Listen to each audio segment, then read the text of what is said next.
Neste episódio especial do podcast Trivium, e à semelhança do que fizemos no ano passado, o Bernardo e eu vamos falar sobre os livros que lemos neste ano de 2022. É uma lista algo extensa, onde poderão ouvir falar sobre livros cuja leitura muito recomendamos. Não deixem de ouvir o episódio até ao fim, pois para facilitar eventuais aquisições nestes últimos dias antes do Natal, o Bernardo e eu vamos propor cada um 3 livros que achamos essenciais desta lista. Claro que se quiserem ter mais algum detalhe sobre algum dos livros de que iremos falar, não deixem de colocar algum comentário neste vídeo ou então de nos enviar mensagens nas redes sociais onde estamos presentes, o Facebook e o Instagram. Os links para cada uma delas estão na descrição do vídeo, mas acima de tudo esperemos que gostem e boas leituras.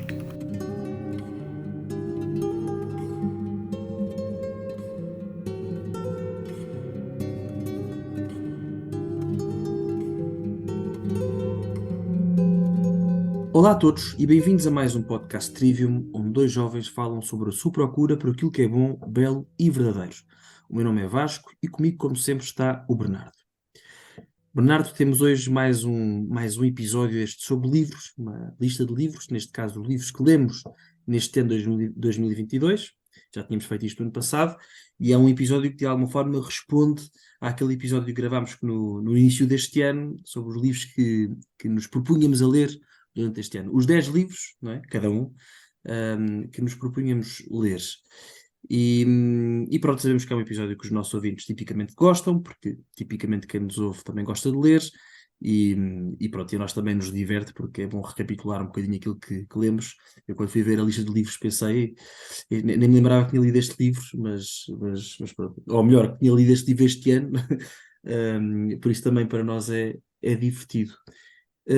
A estrutura deste episódio, que também que se quer que seja um episódio com ritmo. Vamos primeiro perguntar um ao outro se lemos ou não os livros que nos tínhamos proposto ler, portanto, os tais 10 livros, conforme disse há pouco. Depois, cada um de nós vai apresentar a lista de livros que leu, não é?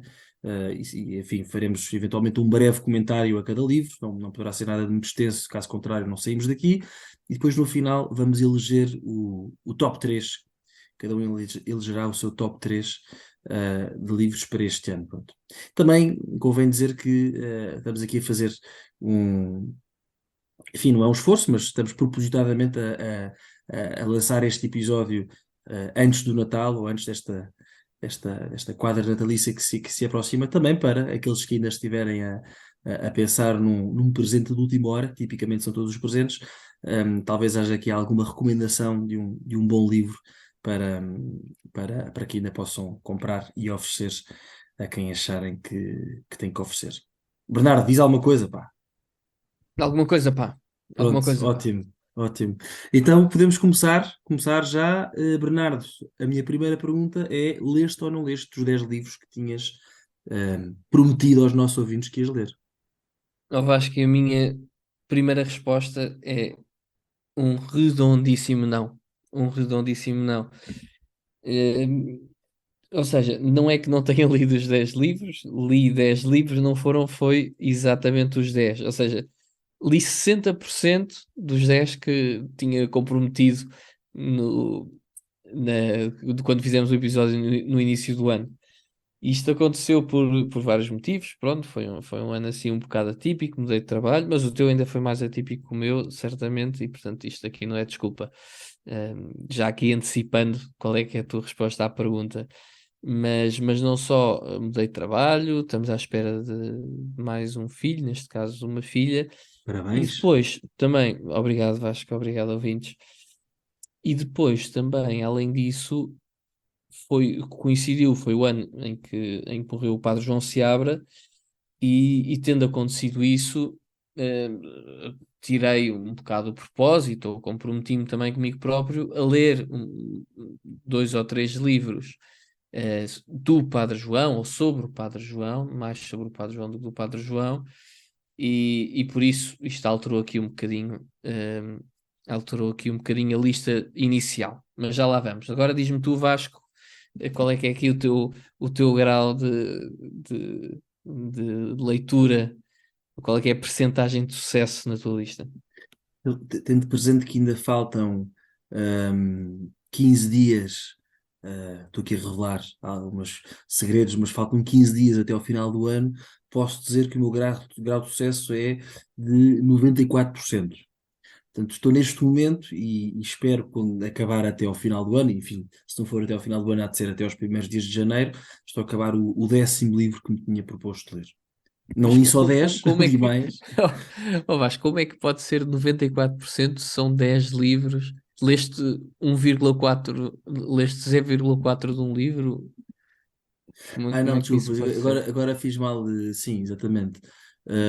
Não, então foi um bocadinho mais, estou um bocadinho acima dos 95. Agora não vou fazer contas, porque eu não sou bom a fazer contas, muito menos sob pressão e, enfim, não é ao vivo, mas em direto. Também não é em direto, mas em gravação, mas não interessa. Sou péssimo a fazer contas de cabeça, mas sim, estou nos 90 e muitos por cento de leitura. Pronto. Enfim, Tu estou, estou, leste quantos estou, dos 10? Leste quantos dos 10? li 9. Então, Sim. não, por Então acaso acho que não estás estou a a dizer nenhuma asneira. 90%. Não, então, desculpa lá, estava a dizer bem, li 9, mas no 10º estou a cerca de 40% do 40%. décimo. Ah, Portanto, pronto, acho que então está bem. Ai, tu estava Então bem, está tu bem. agora deixaste-me preocupado, então estou mesmo a 94% dos livros. Pronto, tudo Ainda por bem. cima eram, pá, 10 livros era fácil, né? Ahm, Eu estava Era aqui com fácil uma fazer a lógica mais conta. binomial, ou leste ou não leste, 0 ou 1. Não, mas Mas mas avancemos. pronto, eu conto até ao final do ano, ou até início dos inícios do próximo ano, chegar aos 100%. Já agora, ó Bernardo, se não te importares, e vais tu agora começar a dizer a tua lista de livros lidos, se calhar podias dizer, ou seja, desses 10, quais foram os 4 que não leste, já agora, que provavelmente vais lê-los no próximo ano, não sei. Sim. Então, dos 10 que eu me tinha comprometido, os que eu não li e que vão passar para a lista do próximo ano, portanto, estou já aqui a adiantar aqui algumas escolhas para o episódio que há de sair no início do próximo ano, sobre os 10 livros que vamos ler. Então, o primeiro, já que não é aqui um binómio 0 ou 1, este aqui ainda não acabei de ler, para ser mais correto, ainda não acabei de ler, que é o The First Society do Scott Hand, que, que é um livro que estou praticamente a acabar de ler. Não sei se até ao final do ano vou acabar ou não, porque pus mais ou menos em pausa para ler outros livros que tinha aqui como prioridade. Eh, mas, eh, mas pronto, este aqui ainda não acabei de ler. Acho que estou bastante avançado. Estou seguramente, eu acho, estou aqui a olhar para o livro. Eu acho que estou certamente mais de 50% lido, parece-me, aqui pelo o sítio onde está o marcador. Mas pronto, esse foi um dos que eu não li, ou pelo menos não li todos. Depois, ehm, O Poder e a Glória, do Graham Greene. Esse aí nem comecei a ler. E o, o livro do Edward Feser, Aquinas a Beginner's Guide, também era um dos que eu me tinha comprometido e também não li este ano. E acho que são estes, mas estes parece que são três. São Eu 3, meu fiquei com caro. um, dois, três, quatro. Ah, não, e um do Ratzinger, é que eu tinha aqui, ou seja, também para os ouvintes perceberem, eu tinha aqui a lista na ordem que apresentei no outro episódio, em vez de ter separados entre leads e não leads, e portanto, num diz lead, no outro diz não lead, e estava aqui a saltar um que é do Papa Emérito, Bento XVI, no caso de Joseph Ratzinger, que é o Values in a Time of Upheaval. Não sei a tradução para português, mas há de ser valores em tempos difíceis, Tempos não sei, difíceis, de desordem, o que seja, sim. em tempos de Boa, desordem. boa. Boa quer dizer, não é boa? Pronto, espero que os leias no próximo ano. E agora, quais é que foram os que leste? E já agora, um brevíssimo comentário em relação aos que leste. Já agora, quantos é que leste? Li 10. Li 10, não foi os 10 que me tinha comprometido, mas foram 10. Este foi um ano fraco em termos de leituras, mas é assim. Quer dizer, é que isto aqui é tricky, não é? Porque, e passando aqui o inglesismo, porque lá está, eu não li só estes livros, não é? Há livros que eu já tinha começado a ler no outro ano, há outros livros que eu estou a ler vários em simultâneo agora, portanto, isto aqui é uma amostra, Bem, mas acho tu que este no ano, geral não posso dizer que tenha sido um ano espetacular em termos de leitura, que mas não tu foi. este ano acabaste o Dom Quixote, por exemplo, não foi? Que tinhas começado no ano Exatamente, passado e este ano acabaste o Dom Quixote. Exatamente. era isso que Bom, eu ia dizer. Portanto, há aqui livros que valem por 3 ou 4 ou 5, mas que também podem não ter sido lidos totalmente este ano. Enfim, mas feita aqui esta pequena nota, começar aqui por que nem sequer é bem um livro, é mais um artigo, se quiserem, um género de um paper do Charles de Konig, que é um filósofo, eu diria um filósofo canadiano, se não estou em erro, canadiano ou francês, eu acho que é canadiano, que a dada altura se apaixonou por São Tomás de Aquino e o livro chama-se On the Primacy of the Common Good Against the Personalists.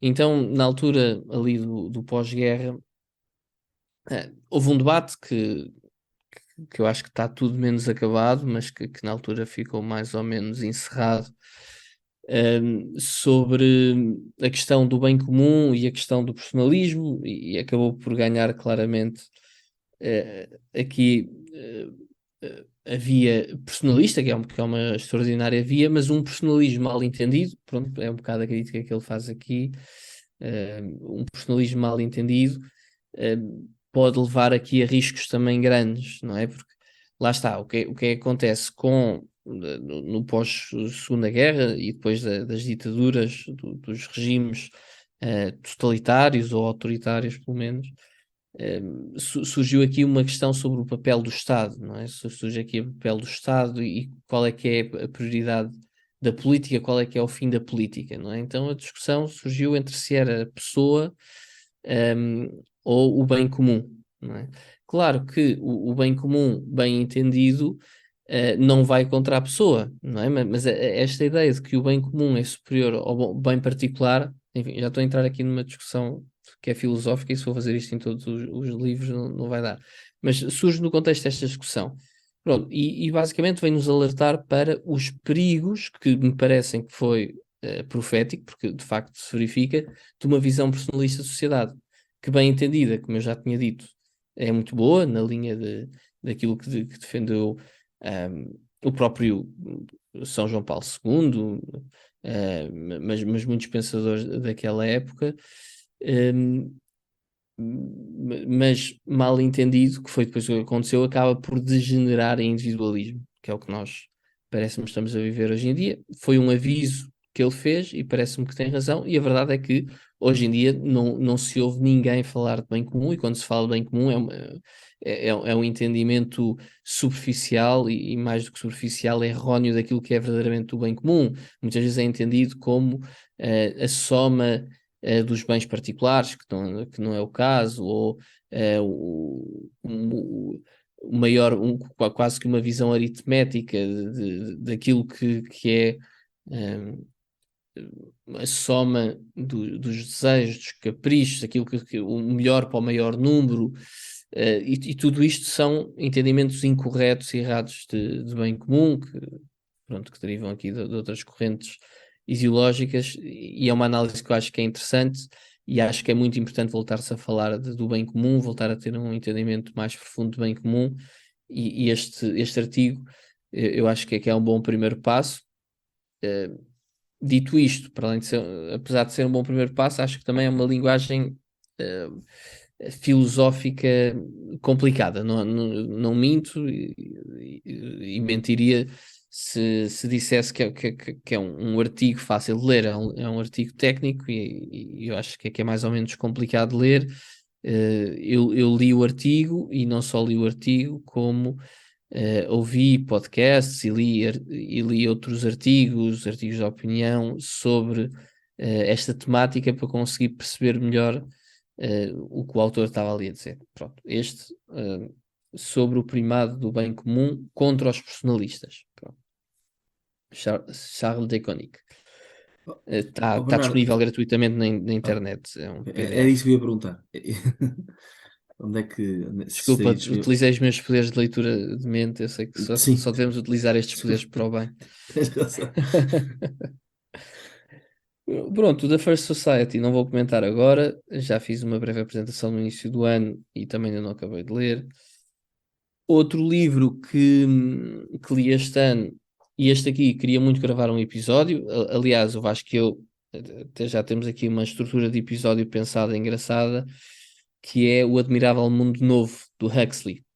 Este aqui é um livro que eu acho que é subejamente conhecido, eh, dispensa apresentações, e o Vasco e eu tínhamos pensado aqui num episódio engraçado, porque um dos livros que o Vasco ia ler, ou que leu, ainda não sei, nós não apresentámos a lista antecipadamente um ao outro, às vezes fazemos, hoje por acaso não fizemos, mas um dos livros que o Vasco ia ler, ou leu, era o 1984. Não estou enganado, Vasco. Vasco? Desculpa, estava com o microfone. Já lá vamos, meu caro. Aos meus livros já lá vamos, não é? Mas era um dos. Não, mas ainda Era, estou a era, falar era, sobre o era, era. episódio em si do Estou a ano, era brincar um dos contigo. teus Era, livros. era, era, era, era, Pronto, e era, uma era. ideia que nós tínhamos tido, e ficam já aqui com um spoiler para um próximo episódio, era fazer um episódio em que falávamos das distopias, não de todas naturalmente, mas estas duas, eh, porventura as mais conhecidas, do Admirável Mundo Novo de 1984, perceber semelhanças, diferenças, em que medida foram proféticos ou não, e eu acho que é um episódio que tem bastante potencial para ser um episódio interessante. E este livro, de facto, é um clássico que é incontornável. Eu nunca o tinha lido, li pela primeira vez e de facto, acho que é interessantíssimo. Eu, 1984, já tinha lido e acho que o 84 do Orwell se lê melhor. É uma leitura que talvez seja mais agradável. Esta aqui é um livro que nos deixa mesmo desconfortável. E é mérito do autor, não é? De ter a capacidade de escrever um livro que mexe connosco, mas de facto é um cenário que ele traça que, apesar de ser aterrador, não podemos deixar, eu pelo menos não deixei, de sentir que muito daquilo de alguma forma está a acontecer, mesmo não seja exatamente nos termos em que é descrito no livro, que obviamente é romanceado, mas, mas não podemos deixar de sentir que muito daquilo está a acontecer, e que se calhar não nos estamos a perceber que a situação é tão grave. E, e pronto, acho que é um livro extraordinário e que recomendo muito. Depois, aqui o próximo livro é um episódio que ou já saiu ou está mesmo a sair, que é a Tirania do Mérito do Sandel, também um livro extraordinário. Outro livro filosófico também, aqui a par daquele artigo que eu referi do Charles de Konig. Neste caso, é uma reflexão filosófica, uma filosofia já mais prática, não é uma filosofia tão teórica, uma filosofia política, uma filosofia aplicada, sobre um conceito que é absolutamente consensual. Acho que todos nós, à partida, concordamos, que é o conceito de meritocracia, esta visão de que quem deve ter mais sucesso numa sociedade são aqueles que mais se esforçaram. Hum, e o curioso é que todo o livro é explicar como é que isso é pernicioso, como é que isso é perigoso e como é que isso, eh, apesar de aparentemente básico e consensual, se calhar está bastante errado e até está na origem de muitos problemas que nós vivemos hoje em dia. Eu acho que é extraordinário quando de facto um autor tem esta capacidade de questionar verdades estabelecidas, não é? E conseguir convencer-nos disso. Deixo o resto para o episódio aqui sobre a tirania do mérito, que acho que ficou um episódio interessante, um episódio bom, mas deixamos também para a vossa reflexão. Outro livro, e este aqui também acho que merece um episódio, claramente, este aqui já é um romance, já saímos um bocado da filosofia, pelo menos a filosofia pura e dura, porque os romances também têm muita filosofia, é o Dom Quixote do Cervantes, outro livro também um clássico incontornável. Este aqui já um clássico com mais propriedade, com mais idade. Um, e é um livro que de facto é extraordinário, não é? É que não é, como é que eu ia dizer? Não é um livro que nós quando lemos romance e à partida não tem mal nenhum que seja assim, quando lemos romances, normalmente se- podemos pensar que é um livro que estamos a ler para nos entreter, não é? Pode ser um romance bom, mas pronto, tem também este papel de ser um livro que entretém. E de facto, não há dúvida nenhuma que este livro entretém. Eu acho que dei gargalhadas, como se calhar não dei a ler mais livro nenhum, uma coisa extraordinária. Mas ao mesmo tempo tem uma série de meditação. É um livro gigantesco, pronto, isso aí é um alerta que é preciso fazer e que acho que as pessoas estão conscientes. Mas é um livro que em muitos momentos tem ali reflexões muito profundas sobre a natureza humana, sobre o amor, sobre as virtudes, que, que fazem daquele livro e que me fizeram compreender que não só o livro é verdadeiramente uma obra-prima, como merece toda a fama que tem, não é? E todo o lugar que tem, obviamente, na cultura e no nosso imaginário popular, mas que, além de tudo isto, o Cervantes é um verdadeiro gênio. É um verdadeiro gênio. De facto, tem uma história de vida incrível. Ele combateu e ficou lesionado na Batalha de Lepanto, que é um episódio histórico que também, por si só, vale um episódio de podcast. Um, e, e era isto, É um livro que de facto é incontornável, é mesmo muito bom, difícil, não aqui não tanto pela escrita ou pela profundidade filosófica do texto, que a tem, mas pela dimensão do livro, pela dimensão do livro. É um livro que é mesmo muito grande. Eu por acaso devia ter feito e não fiz eh, as contas, mas tem seguramente mais de 1000 páginas. Aqui, pelo menos a edição que eu li, são três volumes. Três pequenos livrinhos, cada um deles com pequenos, salvo seja, são pequenos. Cada um deles são 3 volumes, cada um deles estou aqui, vocês não conseguem ver, mas estou a manusear o livro à procura, mas cada um deles terá à volta de 400 páginas. Portanto, Tens se que calhar dizer, 1200 páginas. tens de dizer, vocês infelizmente não conseguem ver, porque não temos aqui Não, no meu câmaras de jeito. caso, ver-me não creio que fosse uma experiência particularmente agradável aqui para os nossos ouvintes. Se nos vissem, deixavam de ser ouvintes, passavam a ser o quê? Espectadores? Não sei. Espectadores, pois. Mas não digas isso, senão depois não temos patronos que nos apoiem e que para que possamos comprar material de jeito para podermos eventualmente um dia vir a ter Não, logo à videocasts e não apenas partida, podcasts. logo à partida não vamos ter, porque tu na introdução do episódio esqueceste de mencionar que era preciso carregar no botão subscrever, que era preciso partilhar, que era preciso Não, carregar mas no sininho, ir eu vou ao dizer isso site no do fim. Patreon e apoiar-nos. Tu dizes agora e eu Dizes no depois digo no fim? fim. Digo no fim, Ok, digo no fim. pronto, então fico combinado dizer no fim. Outro livro. Este aqui é um livro prático, não é nem um romance, nem um livro de filosofia. Este é um livro de conselhos práticos de paternidade, eu diria, que se chama Made This Way, que é um livro da Leila Miller com o Trent Horn.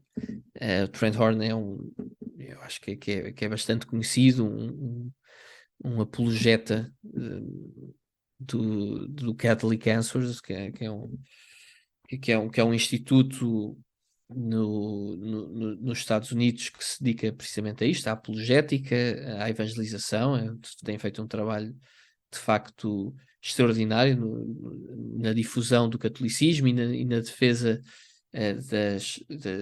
da racionalidade, ou mais do que racionalidade, razoabilidade da proposta cristã. eles de facto fazem um trabalho muito bom. Este livro em concreto, a Leila Miller, se não estou em erro, é uma mãe de 10 ou 12 filhos, é assim uma mãe com bastantes filhos, com bastante experiência, já com idades bastante diferentes. O Trent Horn tem 4 filhos, mas o Trent Horn é um filósofo. A Leila Miller, por acaso não sei que profissão tem, mas pronto, é mais o contributo dela para o livro é mais. eh, Vamos lá ver se eu consigo explicar isto de forma que se entenda. O Trent Horn, basicamente, expõe as questões. Este livro, o que faz é escolhe N, não sei, mas tem aqui, posso ver rapidamente. Escolhe, eu acho que são umas 10 questões assim complicadas de discutir com os filhos. Deixa eu ver quantas é que são. Tem aqui, são 12, são 12 questões.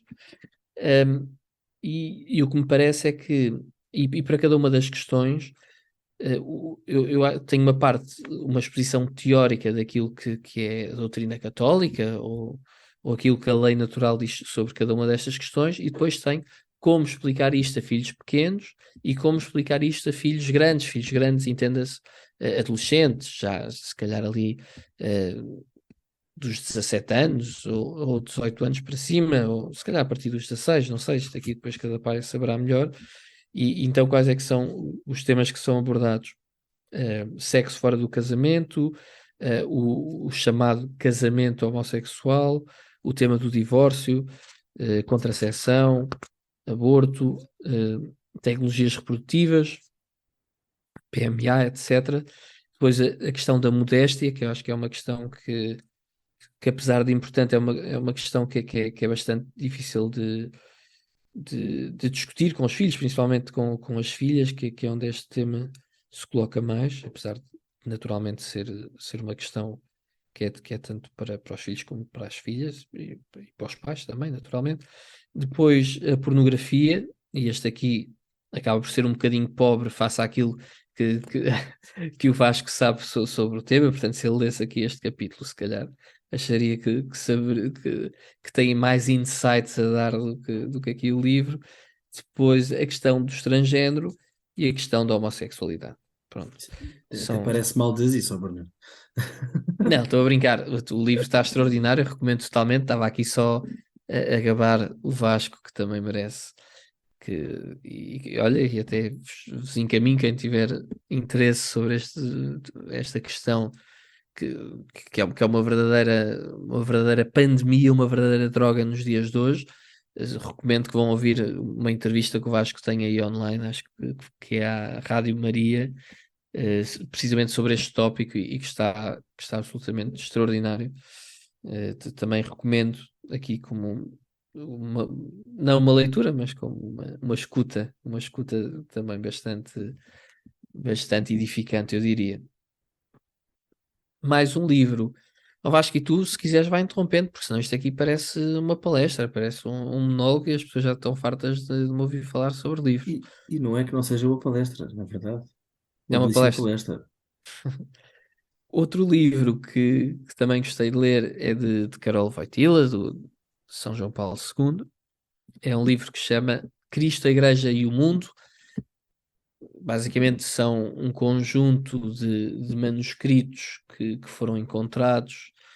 Um, por acaso estava aqui a ver, tenho aqui, foram um conjunto de manuscritos que foram encontrados, penso que já depois da morte do Papa João Paulo II. Referem-se a uma série de catequeses sobre, sobre questões de sociedade, política, etc., que eu acho que são interessantes. São 13 catequeses. Eu não sei se a ideia com que fiquei foi que, eh, que não se sabe se estas catequeses alguma vez chegaram a ser dadas, mas que foram preparadas certamente na altura em que ele ainda não era Papa, ainda era Bispo.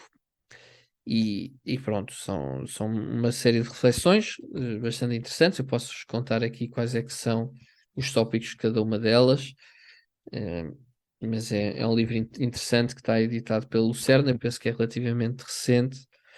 Então, é à volta, ou seja, todas estas catequeses são à volta do discurso no Areópago, não é? Que é um episódio famoso, aqui, protagonizado por São Paulo, e depois, eh, basicamente, aqui o bispo de Cracóvia, Karol Wojtyla, vai dissecando aos poucos esse famoso discurso. Então tem um primeiro capítulo, uma primeira catequese que é o Deus desconhecido, um segundo que é aquele que é, um terceiro e um quarto que são muito bons. O terceiro é o homem e a verdade, e o quarto é o homem e a liberdade. E estes dois conceitos, nós sabemos que São João Paulo II faz um trabalho extraordinário a explicar como é que ambos estão ligados, e aqui já faz um primeiro ensaio daquilo que depois viria a aprofundar muito mais numa das maiores encíclicas de sempre, certamente. eh, Se calhar, aliás, provavelmente a mais importante encíclica do século XX, eu diria, que é Veritatis Splendor. Depois uma quinta catequese, que é a verdade sobre a ressurreição. O sexto, o mistério da encarnação. Sétimo, o mistério da redenção. Oitavo, Cristo revela o homem em si mesmo, este também é extraordinário. Nono, a Eucaristia e a Igreja. Décimo, recebei o Espírito Santo. 11, sereis as minhas testemunhas. 12, o amor redentor e esponsal. E depois 13, a plenitude da oração. Pronto, Cristo, a Igreja e o Mundo, aqui de Karol Wojtyla, Catequeses do Areópago, uma edição da Lucerna. Agora, os outros 4 livros que ainda me falta dizer, já estamos quase a chegar ao fim, parabéns aos que aguentaram até aqui. Os 4 livros que me faltam dizer eram livros que não estavam na minha lista original, não estavam na lista de 10 livros escolhidos, e é importante aqui, se calhar, voltar a sublinhar que a lista de 10 livros não é uma lista que se esgota em si própria. Nós penso que fazemos esta ressalva no episódio. Nós, quando dizemos 10 livros que nos comprometemos a ler, não significa que só vamos ler aqueles 10 livros. Portanto, mesmo quando nós fazemos a lista dos 10 livros e quando as apresentamos no início do ano, escolhemos 10 livros dos livros que nós achamos que íamos ler ao longo do ano. E por isso não é estranho haver outros livros para além dos 10 das nossas listas. Infelizmente, no meu caso, são poucos. No caso do Vasco, serão certamente mais. Um dos livros que li fora aqui da lista dos 10 livros foi um livro de uma coletânea que eu tenho, não li desde o início, mas que já tenho lido alguns livros, penso que já li 3 dessa coletânea, que são 10 questões, são livros sobre economia, e do professor João César das Neves, que eu já tenho abordado aqui.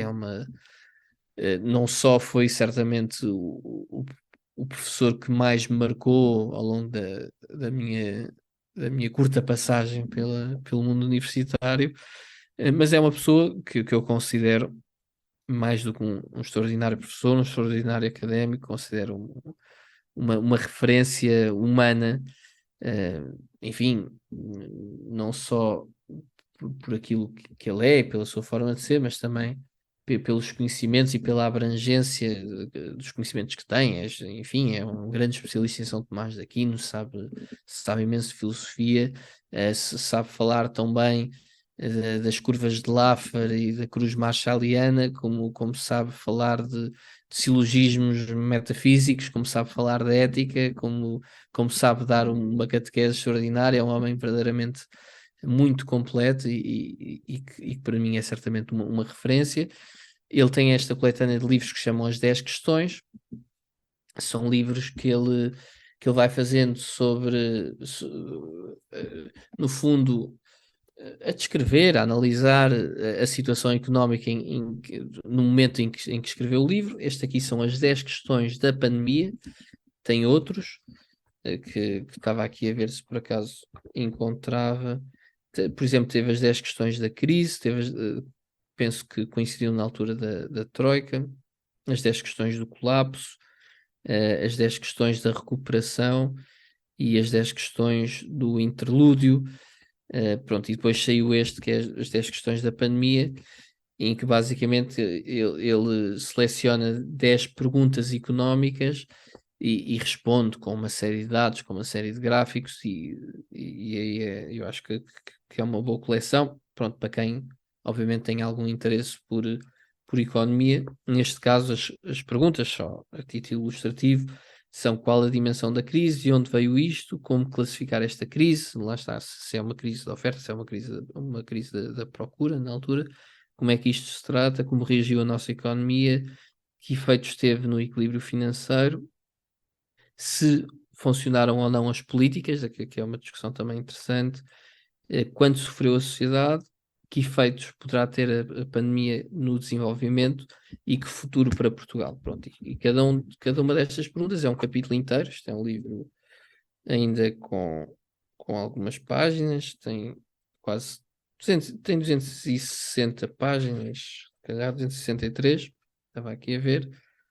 É interessante para algum ouvinte que eventualmente se interesse por economia. Eu acho que é bom para compreender o nosso país. Obviamente que ele faz um contexto internacional, um contexto europeu, depois afunila para Portugal, mas é sobretudo sobre Portugal que tratam estes livros. Depois, estes três últimos livros são que eu vou agora falar, são três livros que surgem então na sequência daquele propósito que eu fiz de aprofundar um bocadinho os meus conhecimentos sobre a vida e obra do Padre João Seabra, e passo a fazer também a publicidade. Aquilo não se pode considerar um podcast, mas eh, o Padre João tem umas 300, se não chega a 300, chega muito perto disso, 300 homilias na SoundCloud, e que são verdadeiras obras-primas. Portanto, eu acho que se alguém quiser conhecer um bocadinho do pensamento, naturalmente mais teológico neste caso, mas que não, mas que não se restringe ao teológico, à boa moda do Padre João, para quem o conhece. Eu acho que as homilias são sem dúvida algo que vale muito a pena ouvir, e tem muitas, cada uma se calhar com 10 minutos, portanto 300 homilias de 10 minutos cada uma, tem 3.000 minutos de Padre João. Eu acho que não sei quanto é que isto representa em termos de horas. Acho que enquanto estás aí em silêncio até podes fazer a conta se quiseres, mas acho que tem 3 muito mil Padre João minutos? para ouvir. 3.000 minutos. Muito bem. 3.000 minutos, 3.000 minutos. Não vou Devia estar ser aqui a fácil. fazer a conta. Não, é fácil, não é? Não sei quantas 3.000 horas. minutos. Se 6 mil eram fossem 100 horas. 6.000 minutos, Eram exatamente. 100 horas, não 50 horas. São 50 horas, exatamente. Pronto, então tem 50 horas de Padre João para ouvir no SoundCloud. Pronto, e se estas 50 horas não chegarem, tem estes três livros que eu também vou recomendar. Um primeiro chama-se Firmes na Esperança, Reflexões Cristãs em Tempo de Pandemia, que na realidade não é um livro do Padre João, nem sobre o Padre João, mas é um livro que é coordenado por dois Padres Joões, e pelo Padre Duarte da Cunha. Foi basicamente um livro em que o Padre João convidou os seus amigos e ele próprio escreveu, e cada um escreveu uma reflexão sobre.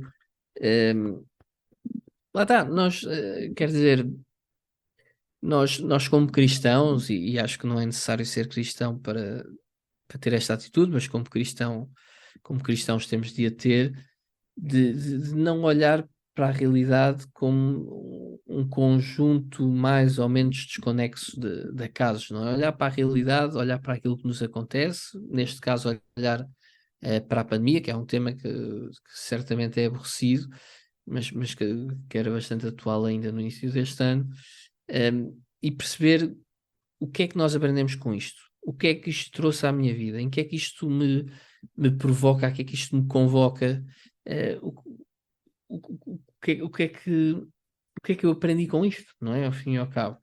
E é muito nessa linha de exame da nossa tradição ocidental que surge este livro. O Padre João, eh, pelo que percebi, fazia uns encontros com os padres amigos, e não são só padres, tem também aqui uma série de leigos, em que discutiam questões relacionadas com a pandemia e aprendizagens, o que é que isto trouxe, lições a tirar.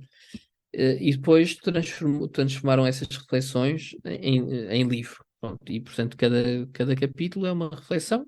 São, são, mentira, são 5 capítulos, cada uma com 2 a 3 reflexões. No primeiro capítulo, dedica-se a questões pastorais. Tem a apresentação, que é escrita pelo Padre João Seabra, e apesar de ser uma apresentação, vale imensa pena, está extraordinária. Mostra como o Padre João, apesar de débil já neste fim de vida, apesar de tudo, mantinha uma destreza intelectual extraordinária, e o texto é certamente dos meus favoritos aqui no livro. Depois o primeiro capítulo, então, como eu dizia, questões pastorais, e tem uma reflexão de Dom Nuno de Brás e uma do Padre João Vergamota. Um segundo capítulo sobre questões antropológicas, em que temos o cônego José Manuel dos Santos Ferreira, que, eu penso, que é o cônego de Belém. Vasco, corrija-me se eu estou Jerónimos, errado. sim, sim, sim, sim. Do Jerónimo, Jerónimos, sim. exatamente. Tem uma reflexão da professora Marta Mendonça, também, que é uma professora de filosofia na Nova, e uma reflexão também do padre Miguel Cabral, que, que é um padre também nosso amigo, e que passou por uma experiência de quase morte na pandemia, e, portanto, o testemunho dele é particularmente rico nesse aspecto. Depois, nesse aspecto, não, se calhar devido a esse aspecto, melhor dizendo. Já não estou a dizer nada de jeito. Terceiro Claro, Miguel, se capítulo. nos ouvir, não lhe Padre queremos Miguel, mal, não lhe desculpe. queremos mal. Não, de tudo. Antes, pelo contrário. Então, depois o terceiro capítulo tem uma reflexão do Padre Tomás Fernandes, que está espetacular, ehm, sobre a importância dos sacramentos para os doentes. Depois, uma reflexão do Monsenhor Duarte da Cunha e uma do Padre Miguel Pereira também. Todos estes, Vasco, até aqui acho que é tudo nomes bastante conhecidos. Depois aqui do quarto capítulo, Aprofundamentos Teológicos, uma reflexão do Padre Ricardo Figueiredo e uma reflexão do Padre Eduardo Sousa Lara, também extraordinária. A do Padre Ricardo Figueiredo, deixem-me dizer-vos que é uma questão que nós também discutimos nos episódios que na altura fizemos sobre a pandemia, que é: pode Deus castigar?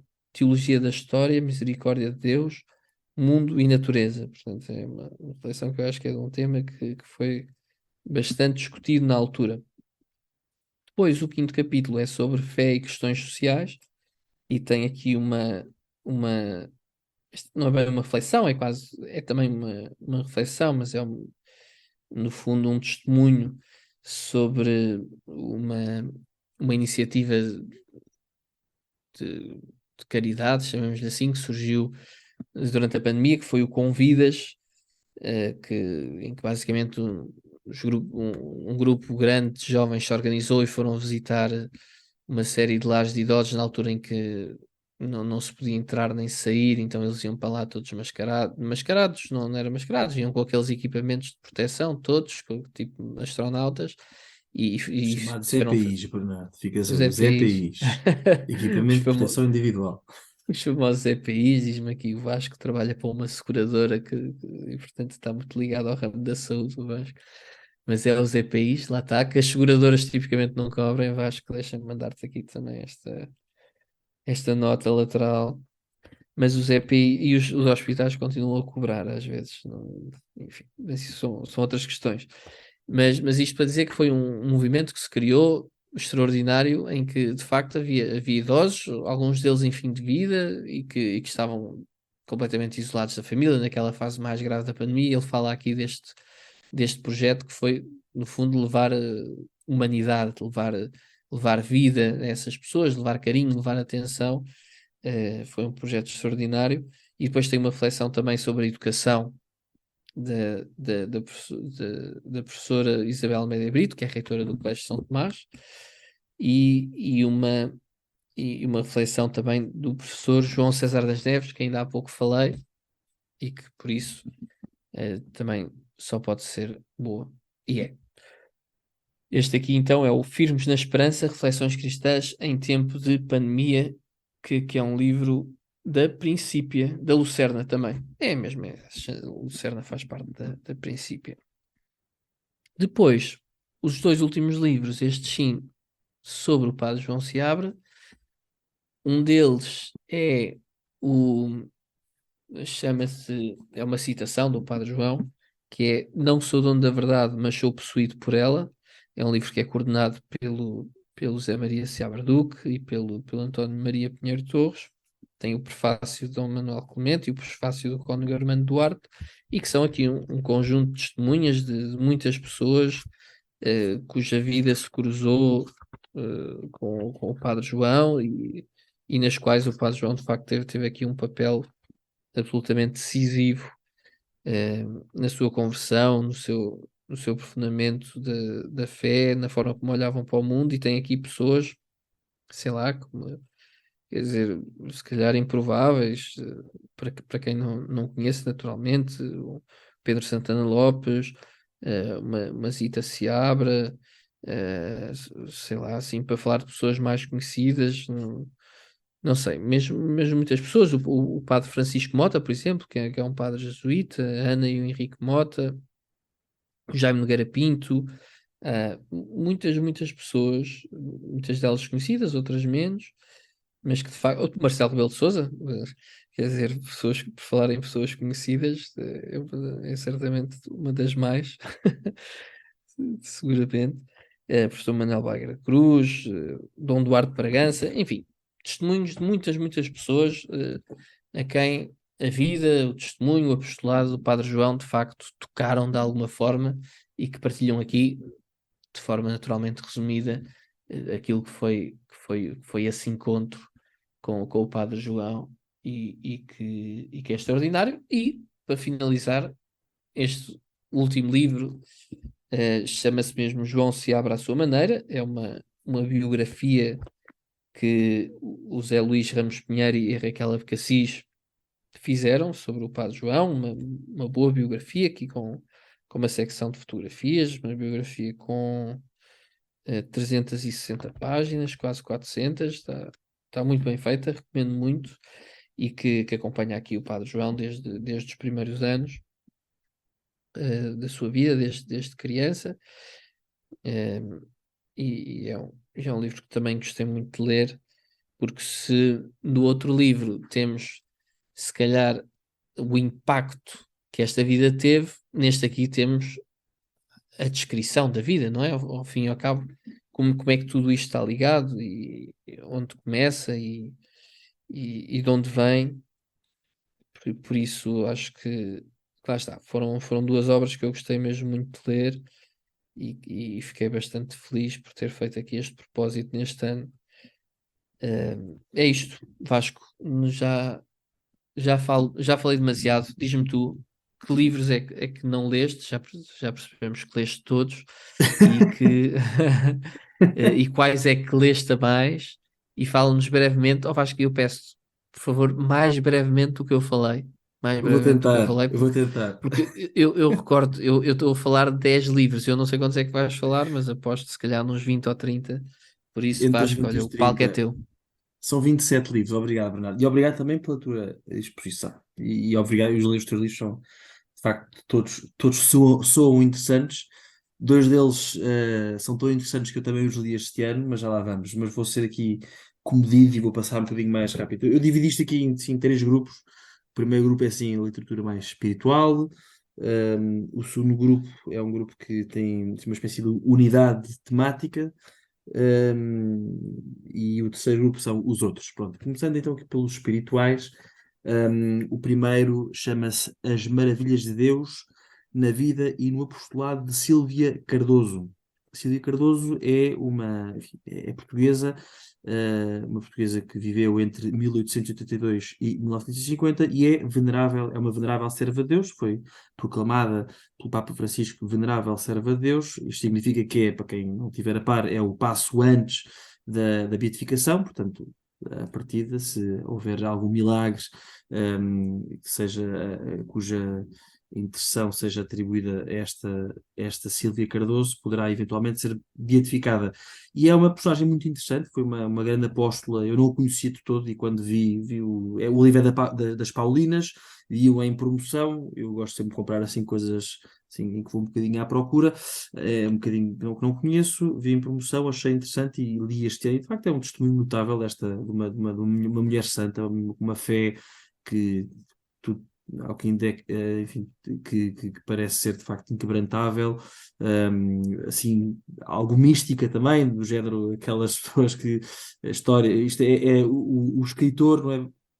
É um tal Monsenhor Ângelo Alves, mas não é bem um escritor, no fundo ele faz aqui, ele agrega uma coletânea de um conjunto de testemunhos sobre esta Silvia Cardoso, e é daquelas senhoras que ia para as ruas falar com as mulheres de má vida, que procurava trazê-las enfim, para o caminho certo, aquelas típicas pessoas místicas, como dizia há pouco, que em momentos de penúria rezavam e de repente aparecia alguém à porta com comida ou o que fosse, com os bens que necessitava. Portanto, enfim, gostei muito de ler, aconselho também para quem quiser conhecer aqui mais sobre a vida de uma potencial beata e, por que não, santa portuguesa. As Maravilhas de Deus na vida e no apostolado de Sílvia Cardoso. Natural de Paços de Ferreira, e em Paços de Ferreira precisamente há uma estátua dela, se não estou em erro. Se não estou em erro, não, há mesmo uma estátua dela.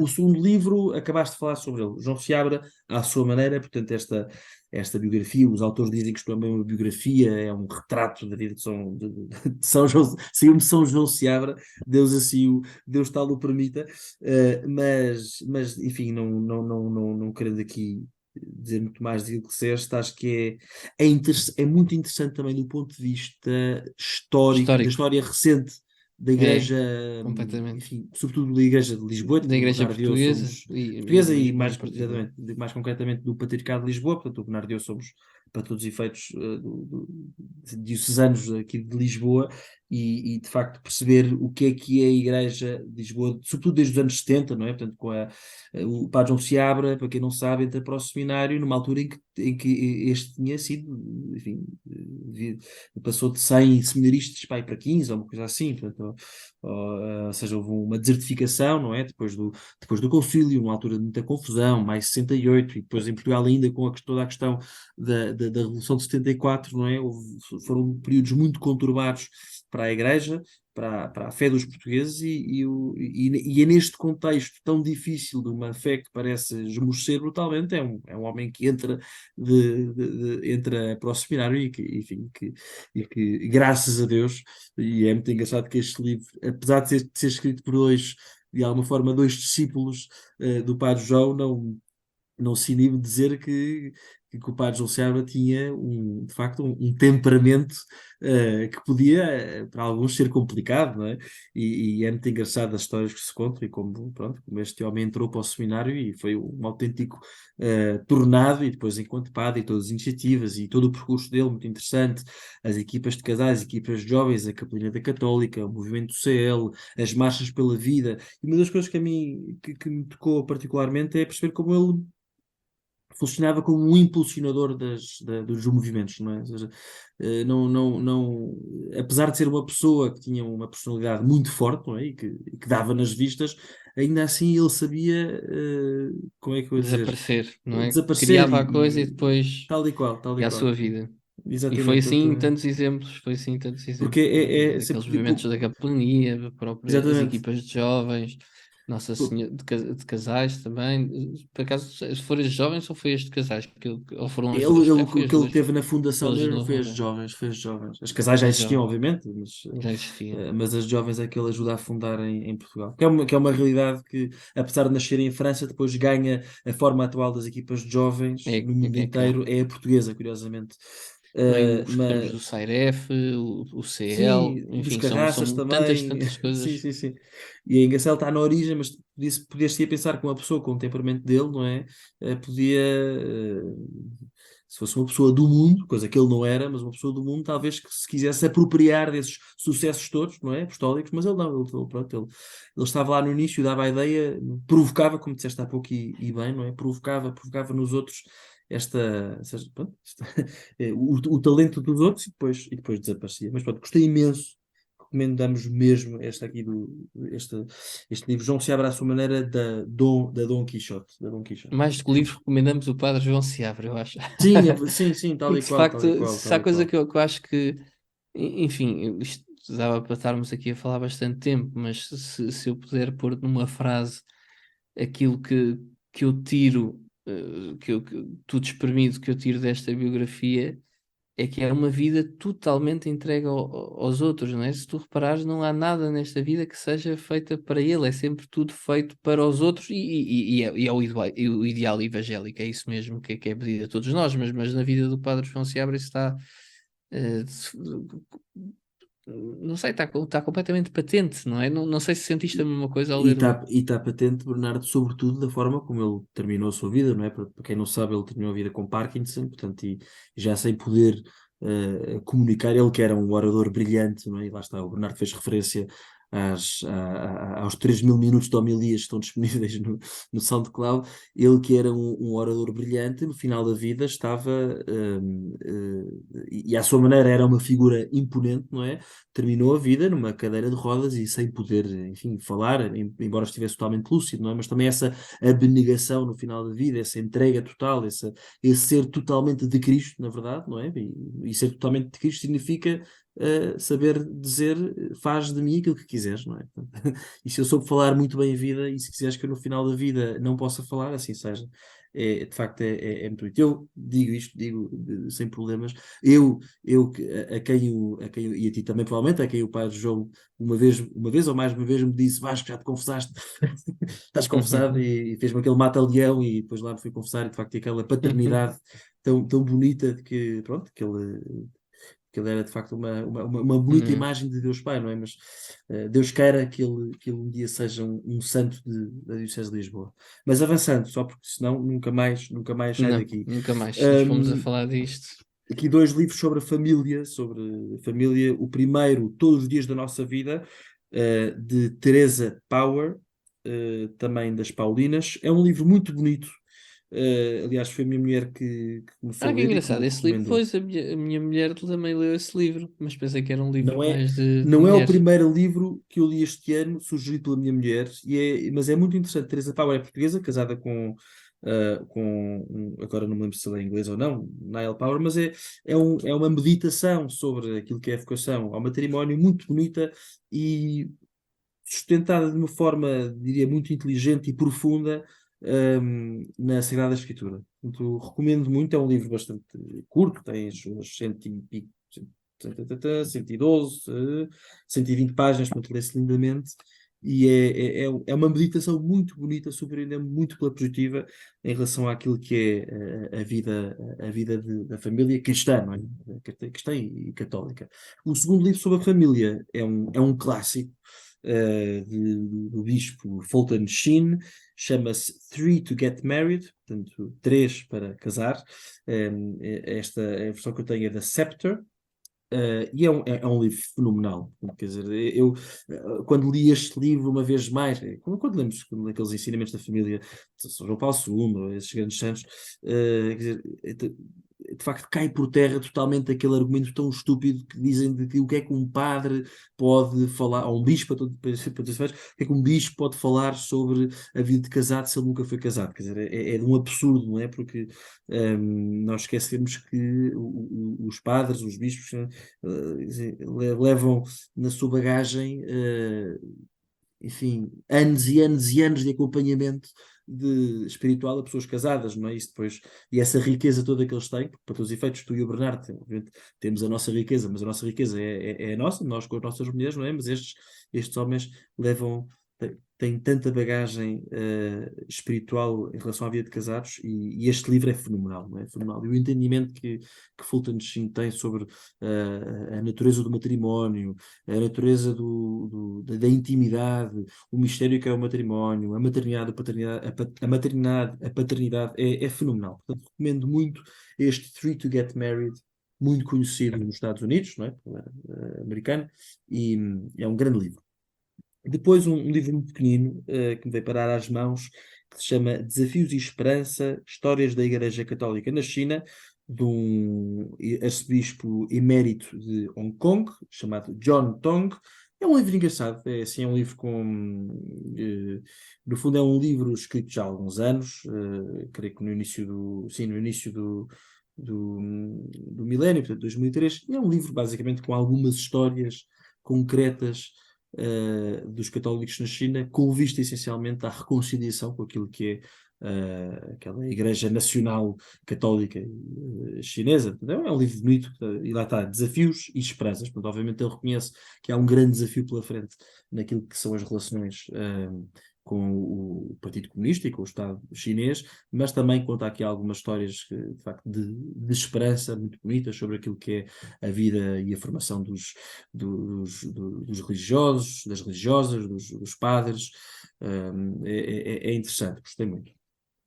Gostei muito, achei engraçado até porque contrapondo um bocadinho em relação a o acordo atual entre o Vaticano e a China, em que o Vaticano reconhece à China o direito de ordenar, enfim, de escolher os bispos, enfim, isto é tudo meio complicado, e depois nós sabemos que aqueles que são os católicos fiéis a Roma na China continuam a ser perseguidos, portanto o livro é interessante, mas deixa um sabor algo amargo, tendo presente aquilo que se passa, lá está, praticamente 20 anos depois de ter sido escrito, não é? Depois, eu disse que li 27 livros, não é bem verdade, eu li 26,4 livros. Pronto. Eu tenho aqui um livro que também veio parar às mãos, é um livro que é do meu avô, é um livro francês, em francês chama-se Au Sources de la Vie Spirituelle, portanto, às fontes da vida espiritual, de dois, que no fundo é uma coletânea de documentos papais, um, organizada por dois padres franceses, portanto, e que percorre desde Pio IX até Pio XII. Portanto, é tudo. Lá está, percorre praticamente quase um século, não é? Desde mais ou menos meio do século XIX até meio do século XX, e tem aqui uma série de encíclicas. Isto foi um grande consolo para mim espiritualmente, porque pronto, pude aqui ler um conjunto de encíclicas, mensagens e outros documentos destes papas que chamemos-lhes pré-Vaticano II, e inclusive algumas encíclicas que eu sempre quis ler do Pio XII, nomeadamente sobre a liturgia, Mediator Dei, sobre os erros que ele condena, que é a Humani Generis, sobre a Igreja, a Mystici Corporis, portanto, documentos muito interessantes, e, a meu ver, também, enfim, que têm a sua atualidade, não é? E pronto, enfim, eu não li todo este livro, está organizado por vários livros. Eu li peço desculpa, dos 7 livros, li os 4 primeiros, falta-me agora o quinto, o sexto e o sétimo. Os 4 primeiros tratam sobre o Espírito Santo, Jesus Cristo, a Santíssima Virgem e a Igreja. Mas pronto, de facto acho que um dia deveremos também voltar um bocadinho a estes Quando dizes textos mais 4 livros, antigos. são 4 encíclicas, é isso? Não, Ou não, não, quatro não, são mesmo exortações? 4 livros é por tema, não é? O primeiro tema é o Espírito Santo, o segundo tema é Jesus Cristo, o terceiro tema é Ah, Nossa Senhora, o quarto tema é a Igreja, e depois, dentro de cada tema, há vários. Uns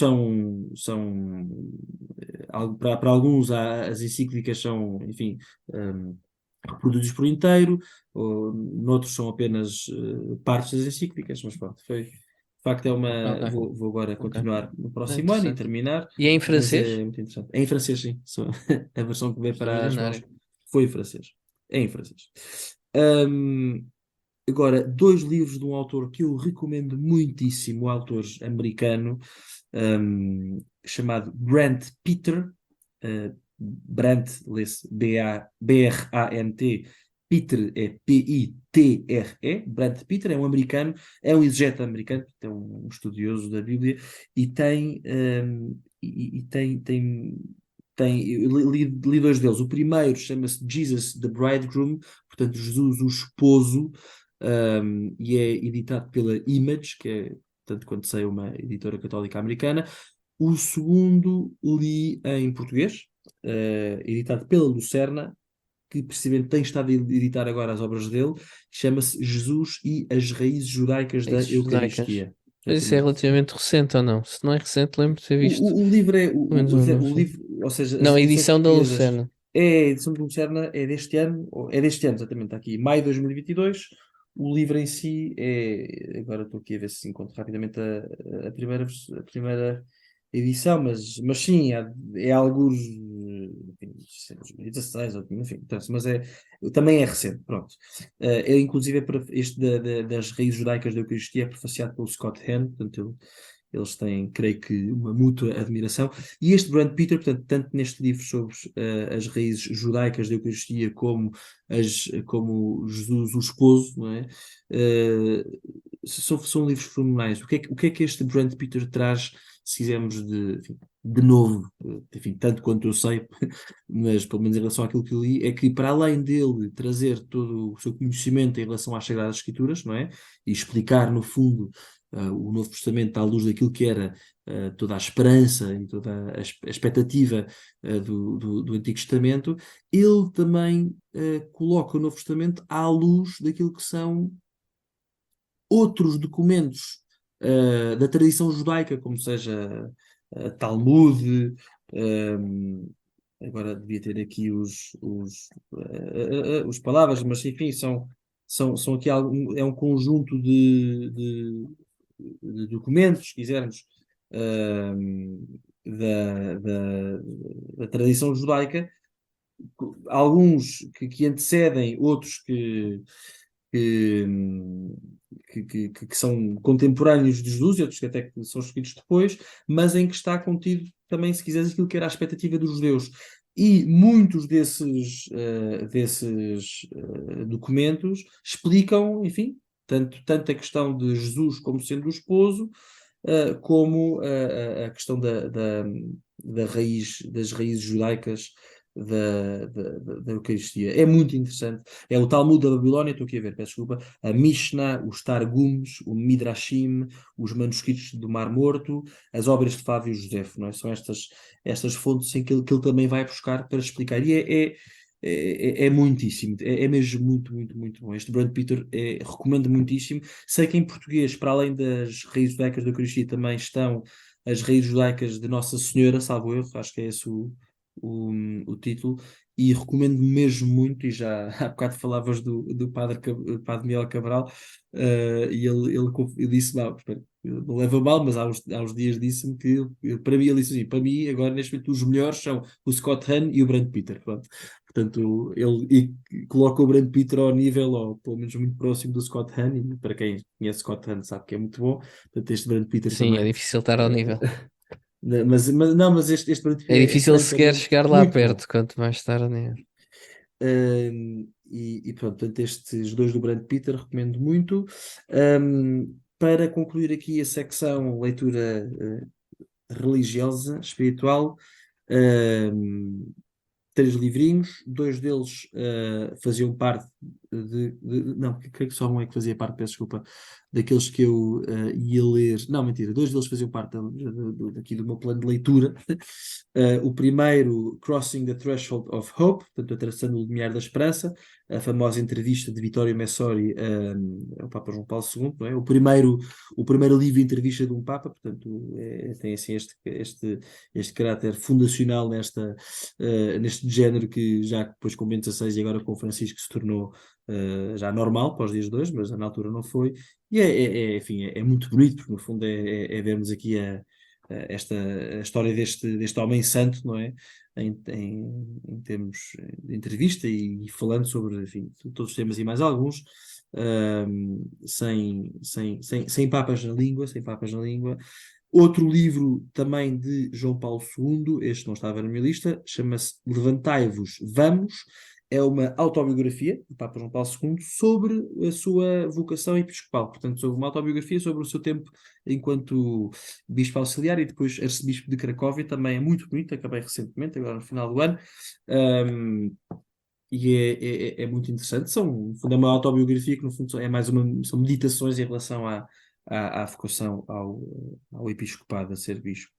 Este aqui, portanto, o Levantai-vos Vamos, editado pela Dom Quixote.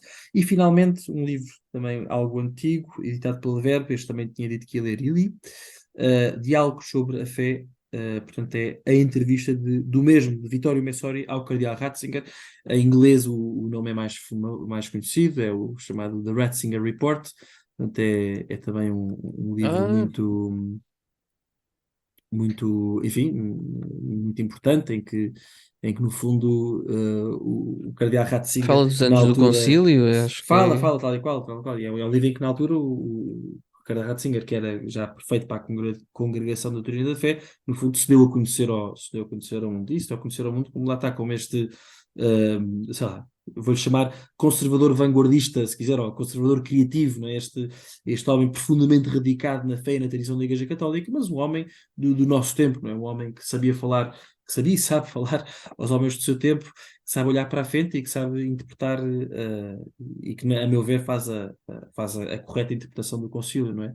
Em continuidade com toda a tradição da Igreja, e é também muito interessante. Portanto, agora, desculpem, tenho que buscar aqui o molho. Agora, agora disse que ia falar sobre um conjunto de livros que têm, sim, de alguma forma, uma unidade temática. E essa unidade temática tem a ver com, como é que eu ia dizer? Tem a ver com o lazer, tem a ver com o tempo livre, tem a ver com, de alguma forma, a forma como nós vivemos ou podemos passar a viver, e obviamente eu falo enquanto católico, naturalmente, como é que eu me proponho e gostaria de viver nos tempos de hoje. Portanto, o primeiro livro é outro livro, foi lido pela minha mulher primeiro.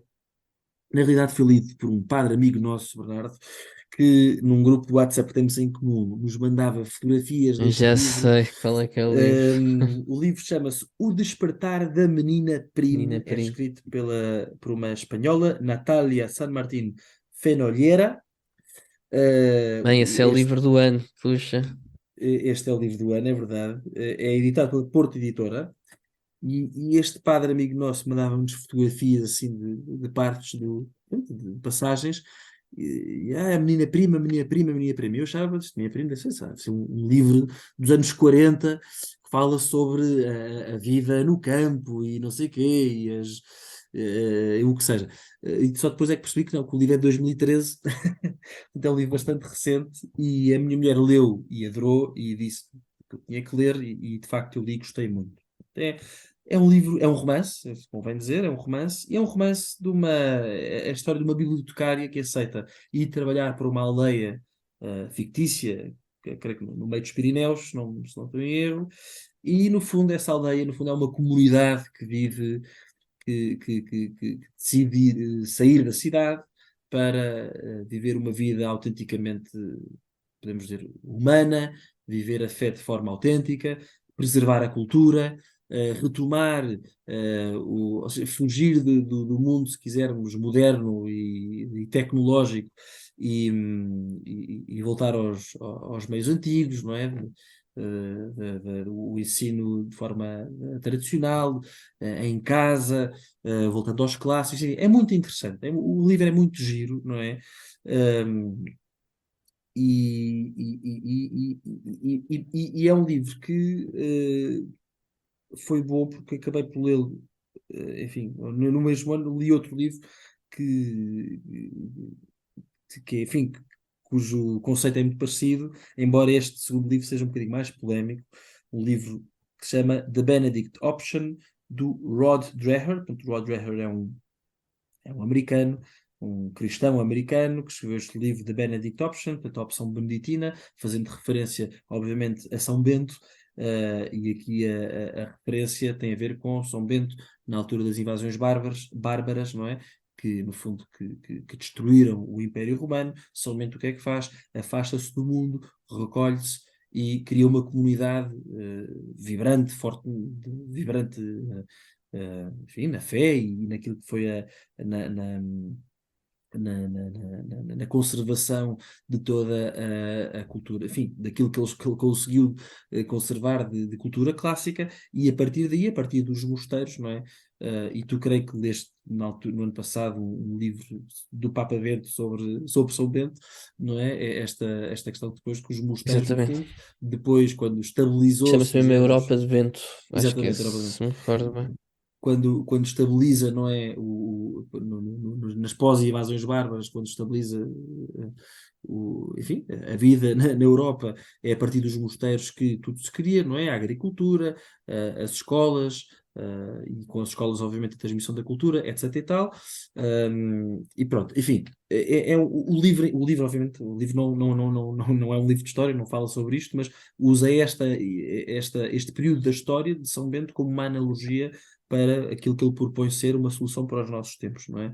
É um livro que é muito polémico porque muita gente acha que este tal Rod Dreher o está a dizer nós temos que, o que ele está a propor é uma fuga mundi, portanto uma fuga do mundo, temos é que nos isolar e no fundo deixar de ser cristãos no meio do mundo. E não é bem isso que ele propõe. O que ele propõe, e a mim parece-me interessante como proposta, é, por simplesmente, temos que como é que eu ia dizer? Há aquela questão sempre do que é que devemos dar. A primazia é da ação ou a primazia deve ser da oração ou da contemplação, ou seja, pronto. E ele, no fundo, parece-me que pá, está a pôr esta tónica que é sempre correta, não é? Da primazia da oração, da contemplação, do estudo sobre a ação, não é?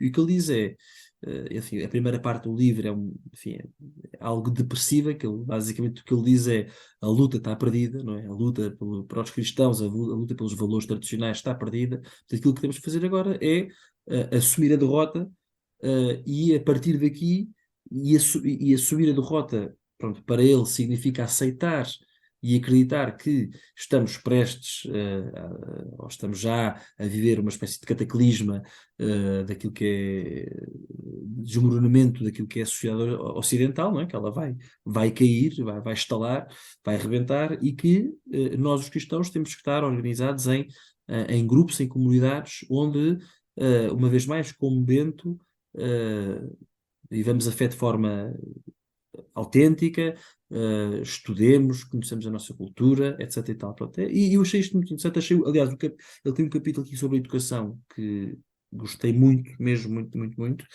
Porque é que eu digo que estes dois livros, O Despertar da Menina Prime e o Benedict Option, vão em conjunto? Porque, de alguma forma, eles tomaram como inspiração os monges, os monges beneditinos, duas comunidades de monges beneditinos, no caso da minha prima, os de Clear Creek, que são os monges beneditinos dos Estados Unidos, mas também os de Nórcia, que são monges americanos que foram para Nórcia. Nórcia, para quem não sabe, é a terra natal de São Bento, e esses monges, no fundo, conseguiram, enfim, criaram lá uma comunidade e ficaram lá na Basílica, enfim, não sei se é a Basílica de São Bento, em Nócia, e que infelizmente foi destruída por um terremoto há uns anos.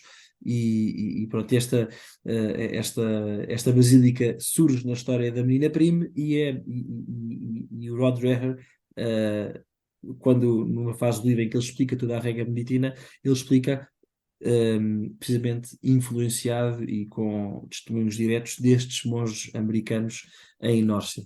Portanto, dois livros muito interessantes e, continuando nesta temática, eu falava aqui da questão da educação e deste tal capítulo da educação do Benedict Option que eu gostei muito, e também a Mina Prime fala de forma muito romântica e muito engraçada, fala da escolinha da terra de San Ireneo, que é a terrinha onde ela vai parar, a escolinha que é em casa lá do senhor. E, portanto, entrando aqui na parte da educação, um livro que gostei muito, escrito por um padre dominicano, o padre Sertillanges, francês, e o livro, tenho em inglês, chama-se The Intellectual Life, Its Spirit, Conditions, Methods.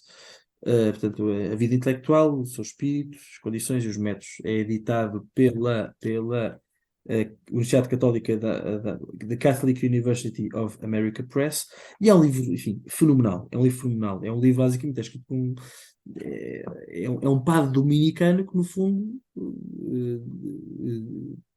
prepara aqui um programa para aquilo que deve ser a vida intelectual de qualquer pessoa, não é? Seja religioso, seja laico, não é? Portanto, nós, no fundo, quando saímos do nosso trabalho, da vida ordinária, não é? Da vida, pronto, do dia a dia, e chegamos a casa, devemos fomentar uma vida intelectual, devemos estudar, devemos ser assíduos nesse estudo, devemos formar a nossa cultura, formar o nosso intelecto, e ele, no fundo, explica todos os passos, mas os benefícios dessa vida intelectual, como é que devemos fazer, depois coisas assim, pormenores engraçadíssimos na altura, enfim, hoje em dia nós teríamos um computador, mas na altura, tirar as notas nos papelinhos, é muito interessante e lê-se muito bem, gostei muito deste livro. E pronto, eu e próprio fiquei eu a ambicionar viver esta vida intelectual como ela é proposta. Não é fácil, mas porque de facto é preciso muita a questão da virtude da ordem e muita. Agora está-me a faltar a palavra, não é? Quem vive a ordem tem muita. Enfim, Disciplina, disciplina, sim, a disciplina, temperança. era a disciplina, tal igual, ter muita disciplina no estudo, ou seja, termos, termos um tema para estudar e escrever sobre ele, etc. E tal, pronto, enfim. Mas gostei muito de Intellectual Life do Padre Sertiroz Esse por e acaso também tenho imensa curiosidade. Certamente vais estar. Também já consegui arranjar uma. Acho que arranjei mesmo uma edição portuguesa, que deve ser uma coisa rara desse livro provavelmente nestes leilões que aparece é, aí. deve de certeza uma versão portuguesa antiga ou então uma versão brasileira mais recente, há de certeza. Não, penso que é uma portuguesa e acho que vai estar também na minha lista de livros no próximo ano. E se tu ainda por cima gostaste também, certamente vai estar. É ótimo, é ótimo, é muito bom, é francamente bom. Outro livro também associado a este, publicado pela Ignatius Press, portanto, famosíssima editora católica americana, Leisure, The Basis of Culture, do filósofo católico alemão Joseph Pieper, que eu creio que mencionei em algum podcast recente, creio que no dos Tempos Difíceis de Charles Dickens, não, creio que, acho eu, espero não estar a dizer asneira, mas este Leisure, The Basis of Culture foi um dos livros que mais me marcou este ano. E uma vez mais, o que é isto? Portanto, no fundo é lazer como base da cultura, ou o ócio como fundação da cultura, e o que este homem, no fundo, diz é que nós temos a nossa vida de trabalho, que é boa e que é importante e que é indispensável, não é?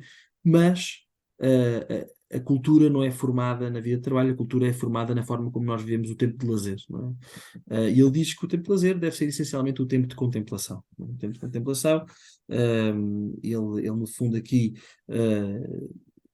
prega contra aquilo que ele chama o mundo do trabalho total, em que tudo é visto em função, na lógica utilitarista e em função da utilidade.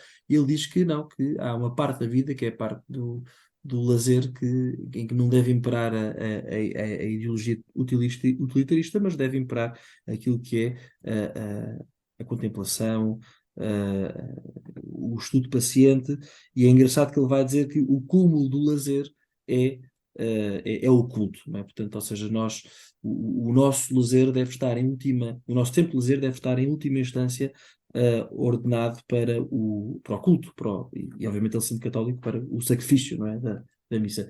É um livro espetacular, recomendo muito. É um livro que tem, no fundo, isto são dois ensaios, é Leisure, The Basis of Culture, e o outro é o ato, The Philosophical Act. Ele explica também, de forma muito bonita, a natureza daquilo que ele entende ser o ato filosófico, mas, enfim, vou avançar. Outro livro ainda, portanto, aqui falei um bocadinho sobre a vida intelectual, a vida de lazer, mas também a educação, regresso à educação, um livro do padre Luigi Giussani, portanto, fundador do movimento de Comunhão e Libertação.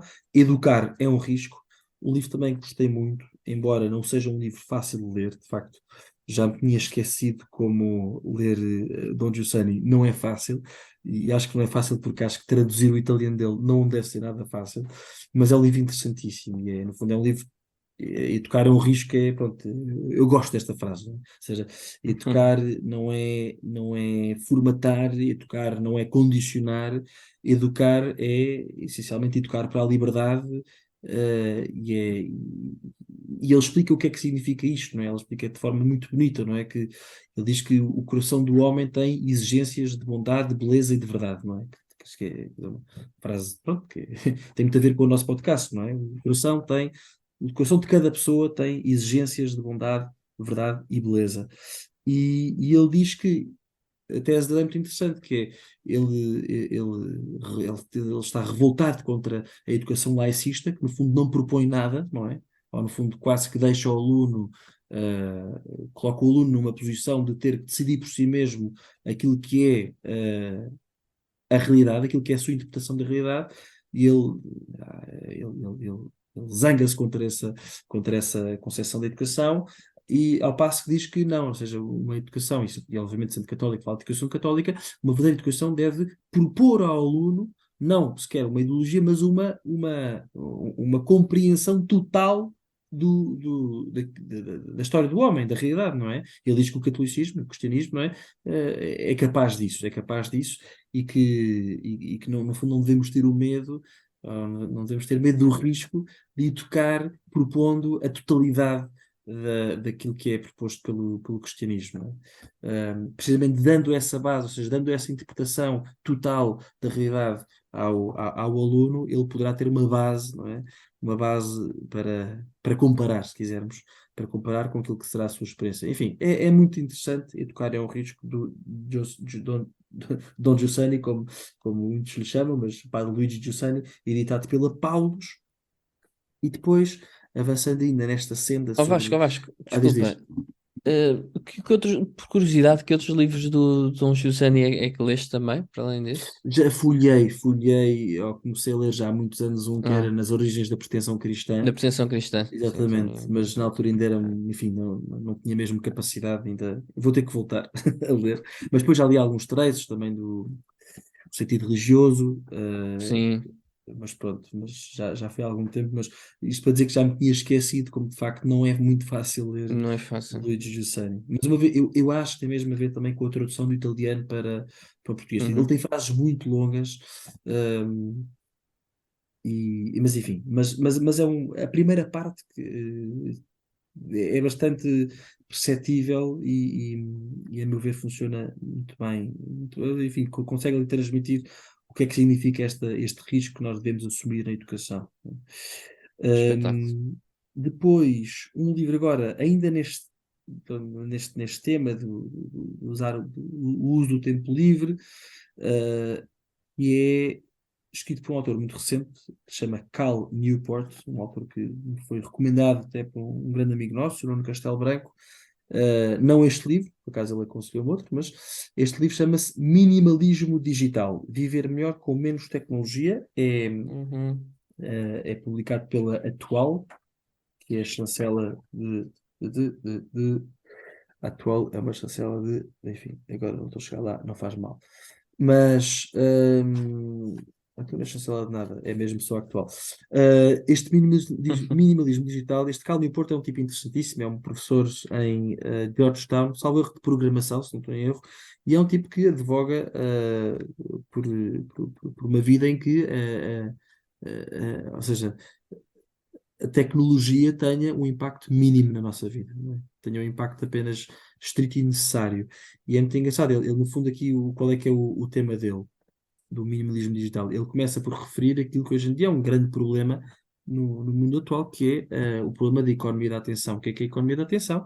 É a forma como fazem dinheiro, ou é o modelo de negócio do Facebook, do Instagram, do WhatsApp, do TikTok, do Twitter. O que é a economia da atenção? É garantir que o utilizador está, prende o mais tempo possível a sua atenção no ecrã daquela plataforma. Ou seja, eles estão a lutar, a batalhar pela nossa atenção. É muito interessante este conceito da atenção. Ele, no fundo, começa o livro por revelar esse problema, não é? E perceber que nós, de alguma forma, estamos a ser enganados, porque, de facto, estas plataformas são viciantes, são aditivas, não é? E todos nós, de alguma forma, sabemos o que isso é, seja porque de 10 em 10 segundos estamos a ir ao WhatsApp, seja porque de 5 em 5 minutos estamos a ir ao Facebook, seja porque o que seja, quer dizer, e depois andamos na rua e vemos aquelas pessoas sempre a fazer poses para tirar fotografias para o Instagram, portanto, todos nós sabemos o que é que isso é, e ele no fundo revela-nos esse perigo, não é?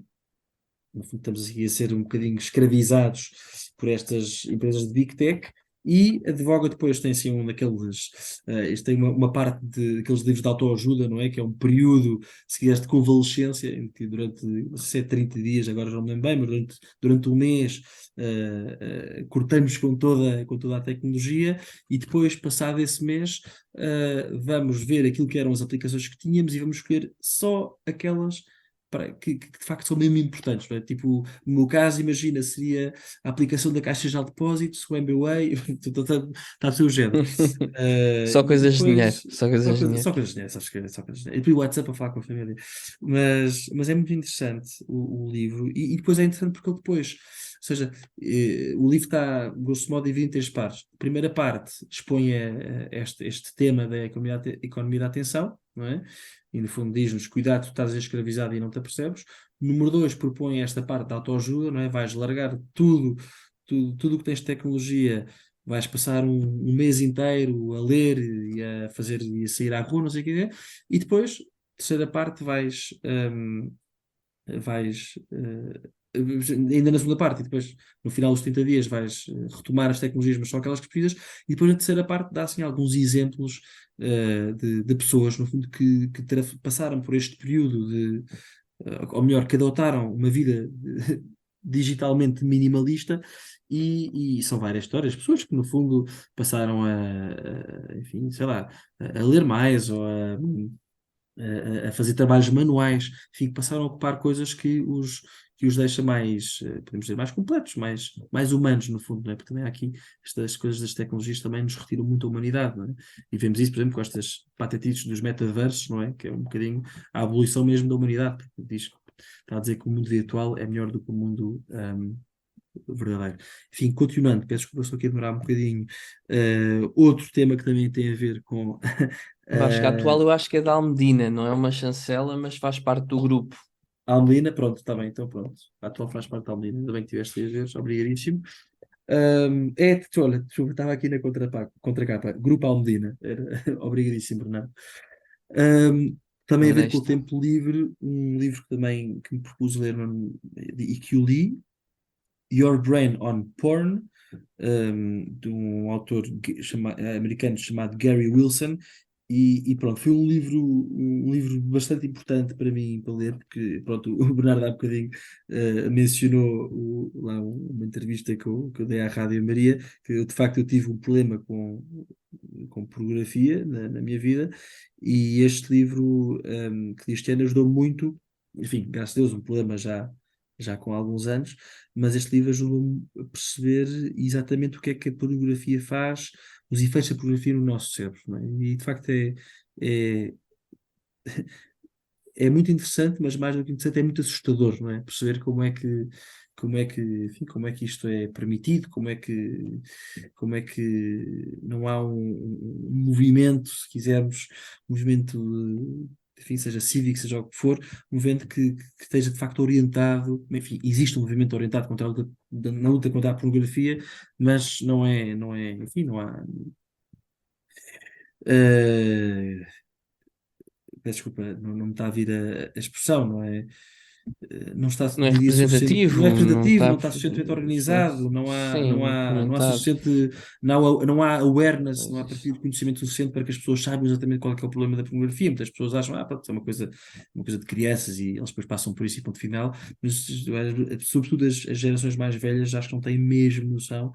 Número um, daquilo que são os conteúdos pornográficos disponíveis hoje em dia, e número dois, dos efeitos E a facilidade de acesso. a facilidade de acesso, exatamente, e os efeitos devastadores que O pode ter no telemóvel na cérebro. palma da mão Exatamente, ou seja, toda esta pode coisa, com destruir 10, completamente. 10 11 anos, os miúdos andam com telemóveis na mão, no bolso, não é?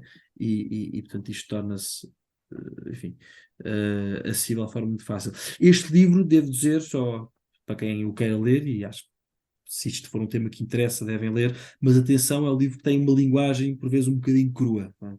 Porquê? Porque este Gary Wilson começou uma plataforma, um blog, um site, o que for, que recolhia uma série de testemunhos, não é? De pessoas que estavam Hum, viciadas, pessoas que deixaram de estar viciadas, e ele reproduz muitos desses testemunhos tal e qual. Portanto, muitas vezes temos assim, há assim, linguagem um bocadinho mais. menos modesta, como também falávamos há pouco, sobre a importância da modéstia naquele livro que leste. Portanto, só para dar essa nota, se alguém quiser ler, pronto, que tenha isto em atenção. Olha, mas é um Um, livro muito técnico. É um livro muito técnico. é, Fala parte das neurociências e da sim, plasticidade do não, cérebro e tudo mais. o Ou livro seja, chama-se um Your Brain leitor on Porn. sem grande preparação, sei lá, em neurologia, Portanto, consegue acompanhar. eu consegui acompanhar, obviamente, Ok. quer dizer, assumo que aquilo que está, ou seja, que está aqui que é verdadeiro, enfim, depois também, obviamente, fiz as minhas pesquisas e, de facto, parece, de facto, ser assim, e atenção, está sustentado por centenas, aliás, mais de uma centena, sim, mais de duas centenas de estudos que estão aqui nos anexos, enfim, peço desculpa, como é que se chama isto? Nas notas. Portanto, está muito bem sustentado. Sim, usa linguagem técnica, mas é muito bem explicado. Acho que Uhum. não é um problema. Portanto, enfim, se eu conseguir ler e perceber, grosso modo, o que é que acontece, acho que qualquer pessoa vai conseguir fazer. Pronto. E finalmente, terminando esta senda, portanto, deste livro tem aqui mais ou menos uma unidade temática, seja educação, o lazer, como é que nós devemos de viver o mundo hoje. Dois romances, um deles faz há pouco, na verdade falaste os dois. Portanto, primeiro o 1984, de George Orwell, li em inglês, portanto, 1984, e o segundo, Brave New World, de Aldous Huxley, que acabei também por ler este ano. Ah, foi? Ah, isso é Sim, cuidado, não uma sabia. surpresa, Ah, surpresa. pá, então vai ser um episódio ainda mais interessante. Enfim, ambos fenomenais. E porque é que eu também coloco aqui em conjunto com estes livros que li? Porque uma das coisas que me parece notável, eu achei os dois livros brilhantes, Leste em não, português ou em inglês? não, os dois em inglês, Os dois em inglês, ok.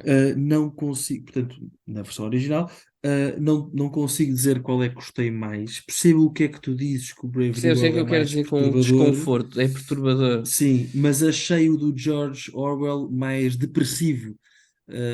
Percebes? Enfim, O mundo que o ele mundo é retrata mais lá. depressivo, exatamente. E de facto, Não, os dois. é obviamente mais depressivo, o que se sem estar a querer estragar a Mas isto história para de dizer que eu nenhum. não sei, não te sei dizer ainda qual é que gostei mais dos dois. Ainda não Pois. sei mesmo Não, dizer. mas são os dois São os dois geniais, não brilhantes, é? são E acho brilhantes, que. são brilhantes. Mas façamos um episódio Sim, sobre sim, esses sim, sim. dois. Mas só para dizer porque é Façamos um que eu episódio. coloco aqui na cena destes livros que acabei de ler, que acabei de falar. Porque uma das coisas, um dos pontos em comum dos dois livros e das sociedades que são retratadas é, ou seja, as autoridades, não é? Os poderes totalitários querem limitar ao máximo o tempo livre e o tempo de lazer. Não é? É Hum, uma coisa muito interessante. Ou seja, querem exatamente. garantir que o ser humano, em todos os momentos da sua vida, está a contribuir para aquilo que é o ideal, se quiseres, de sociedade enfim, deste idealizado, o ideal idealizado, peço desculpa, por estes superpoderes totalitários, autoritários, né? Enfim, totalitaristas. Portanto, acho que é muito interessante. Enfim, são estes livros todos, portanto, seja a forma como nós devemos estudar, aproveitar o tempo livre, a forma como também devemos repensar, a forma como estamos no mundo e podemos sair das cidades ou não sair das cidades, é indiferente, mas ehm, creio que é uma. E depois também os perigos, não é? Que nos são enunciados não só pela pornografia, mas depois também nestes livros que têm o seu caráter profético, e devemos falar sobre isso noutros episódios, acho que a mim foram muito relevantes neste ano de leitura. Já agora, eu li do Brave New World e do 1984, li as edições da Penguin, pronto. Vou Ok. concluir agora com os últimos livros. Já vou, peço desculpa. Estou aqui no chão. Portanto, começar aqui com um romance de que gostei bastante, Anatomia de um Soldado, de Harry Parker, um, a editora é Elsinore. É um romance de guerra. Eu gosto de vez em quando de ler assim, algumas coisas de guerra. Este Harry Parker esteve, salvo erro, no Iraque. Agora, se foi Iraque ou Afeganistão, peço desculpa, não me lembro, mas pisou uma mina e perdeu ambas as pernas. E no fundo isto aqui é um romance autobiográfico e é escrito de forma engraçada porque os personagens não é o próprio, os personagens são as botas, o capacete, a espingarda, os binóculos. Era como se todos os objetos que rodeiam este soldado tivessem vida e vão no fundo retratando aquilo que acontece e aquilo que acontece a esta pessoa que ao pisar uma mina perdeu ambos os pés, ambas as pernas. Mas eu gostei imenso, portanto, para quem gostar assim deste tipo de romances, para quem, enfim, tem algum fascínio pela guerra, não é? Uma coisa que me impressiona muito, e muito respeito também por, pronto, pessoas que lá estiveram, e portanto achei isto muito engraçado. A Anatomia de um Soldado, de Harry Parker. Depois li outro livro, indiretamente recomendado pela minha mulher. A minha mulher, de Mafalda, defendeu a tese este ano, em abril ou maio, agora não me lembro, e a tese dela foi sobre o Quebra-Nozes e o Rei Rato, de Etta Hoffmann, portanto, este conto do início do século XIX. Portanto, eu acompanhei todo o processo da tese da Mafalda, e pronto, e encorajei-a. Foi um processo duro, um processo que demorou mais do que devia ter demorado por causa do Covid, enfim, os prazos foram adiados, portanto, com toda a ansiedade que isso comporta. Portanto, também já agora, pronto, para parabenizar e felicitar a minha mulher, que teve depois uma boa nota, e depois de tanto falar com uma fala sobre o Quebra-Nozes, depois ocorreu-me no verão que devia lê-lo e eu li, e de facto é um conto que se lê muito bem e é notável, é muito bonito, um conto fantástico, algo revolucionário para a época. Tem a ver com a relação dos adultos com as crianças, do mundo imaginário das crianças. Então, tinha a novidade dele foi porque falou, em vez de escrever um conto com o objetivo de moralizar as crianças, não tem obviamente problema nenhum, mas em vez de fazer isso, escrever um conto sobre crianças e sobre a imaginação das crianças. E é muito bonito, é muito engraçado. Depois, uh, muito importante, a Divina Comédia de Dante. Também. Peço desculpa, o Quebra-Nozes, a editora é a Vega. Uh, e agora sim, portanto, a Divina Comédia de Dante. Li-o numa versão que vem em 2 volumes, dos grandes clássicos da literatura. Peço desculpa, edição Amigos do Livro, Lisboa. Edição Amigos do Livro, é uma edição antiga. hum, e é a versão que eu li é a versão, portanto, para quem ouviu o nosso episódio sobre a Divina Comédia, gravado com a professora Madre Deus, Pacheco de Amorim. Ela falava numa tradução que não mantinha a rima, e que ela recomendava por ser aquela que era mais Legível. perceptível e inteligível, legível, exatamente, que é a tradução do professor Marcos Braga. E, enfim, isto é um colosso, tá bem? De facto, a Divina Comédia é mesmo um colosso. A quem não o leu, recomendo muito que leia esta versão, lê-se lindamente. É uma história lindíssima, é uma história que, enfim, fala de Dante nesta sua, seja visão ou seja imaginação, mas fala-nos também sobre cada um de nós, não é? Esta passagem pelos infernos, pelo purgatório e depois finalmente pelo céu, é fenomenal. Quer dizer, uma obra que acaba, quer dizer, os versos finais são lindíssimos, não é? Ele chega ao Empírio, ao centro do centro dos céus, contempla Deus e diz: Aqui a minha imaginativa foi impotente, o meu desejo e a minha vontade estavam conformes ao divino querer, semelhante a uma roda que gira uniformemente, impelida pelo amor que move o sol e as outras estrelas. E termina. Isto é lindíssimo, isto é lindíssimo. Pronto. Dante, depois, finalmente li um que não tinha lido ano passado, e era para ler, mas não li, mas li este ano: Beyond and Before Progressive Rock Since the 1960s. Já faltava Já aqui o prog faltava, rock, estava a achar exatamente. demasiado tempo sem falar de prog rock. Editado pela Bloomsbury, é escrito por 2 professores universitários. Dos livros que li até agora sobre rock progressivo, foi o que achei menos interessante.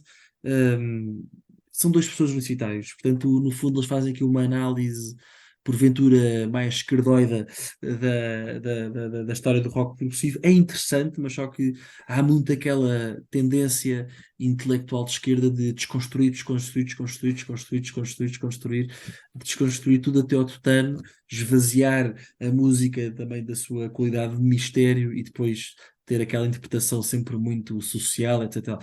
É interessante, e para mim sempre é sempre interessante porque depois descubro algumas bandas que não conhecia, ou aprendo aqui algum pormenor das bandas que já conhecia, mas acho que perde um bocadinho por esta ânsia em desconstruir as coisas e depois também atribuir-lhes sempre um significado político e tipicamente mais de esquerda, que, enfim, não digo que não seja, que não possa ser verdade, mas acho que o intuito da música não tem de ser esse, ou não tem de ser só esse.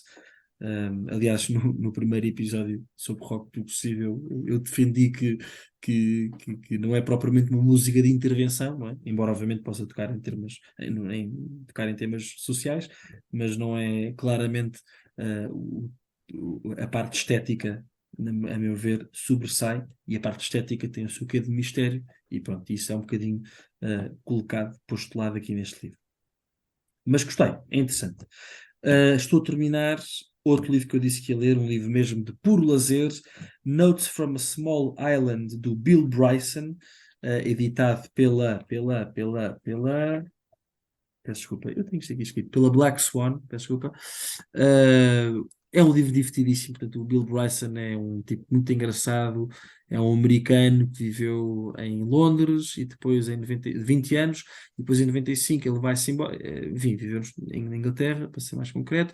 Em 95 ele regressa aos Estados Unidos, mas antes de o fazer faz um percurso do sul ao norte do Reino Unido, e enfim, tem partes de chorar a rir e capta ali todas as idiosincrasias dos ingleses, muito divertidas. Devo dizer que chorei, mas chorei a rir como não chorava a rir há muito tempo, no episódio em que ele está em Glasgow e onde ele procura reproduzir ahm, aquilo que seriam os escoceses a falar num bar, reproduzir por escrito, e obviamente não se percebe nada e é de chorar a rir. Portanto, gostei imenso, portanto, assim, uma leitura um bocadinho mais levezinha.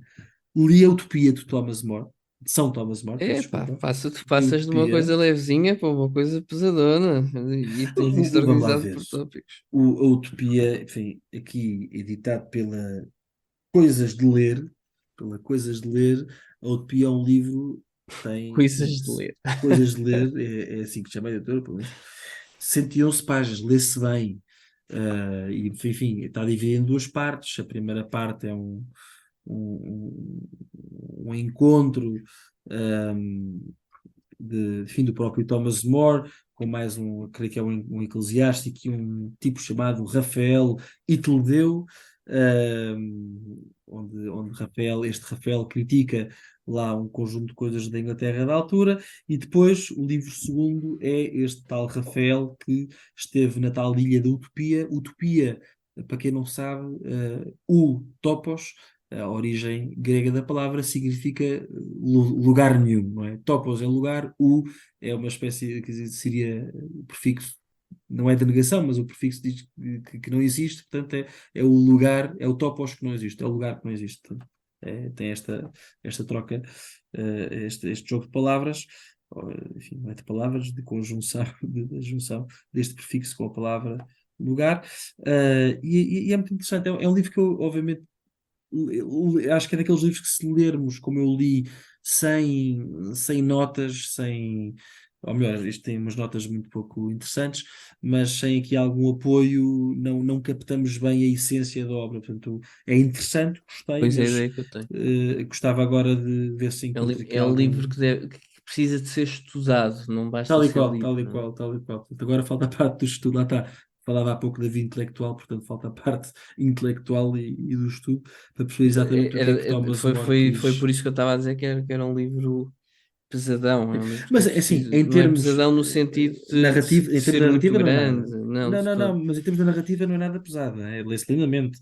E toda a caracterização que ele faz lá da utopia da sociedade utópica, que é uma sociedade perfeita, não é? Por isso é que nós hoje em dia, Uhum. quando dizemos isto é uma utopia, Uma é de utopia, facto sim. uma sociedade tão perfeita que é impossível de existir, não é? Uhum. Mas em termos narrativos, eu pelo menos achei super fácil de ler.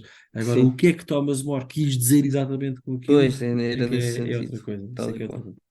Mas interessante. E pronto, e concluo com o livro que estou a ler e que lá está e que espero concluir até ao final do ano.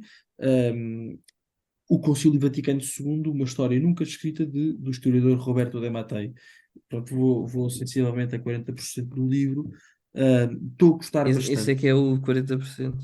Este é que é o 40% exatamente. Estou a gostar muito do livro, estou a achar interessante. É um livro que tem que ser lido também com, enfim, Com uma pitada de sal.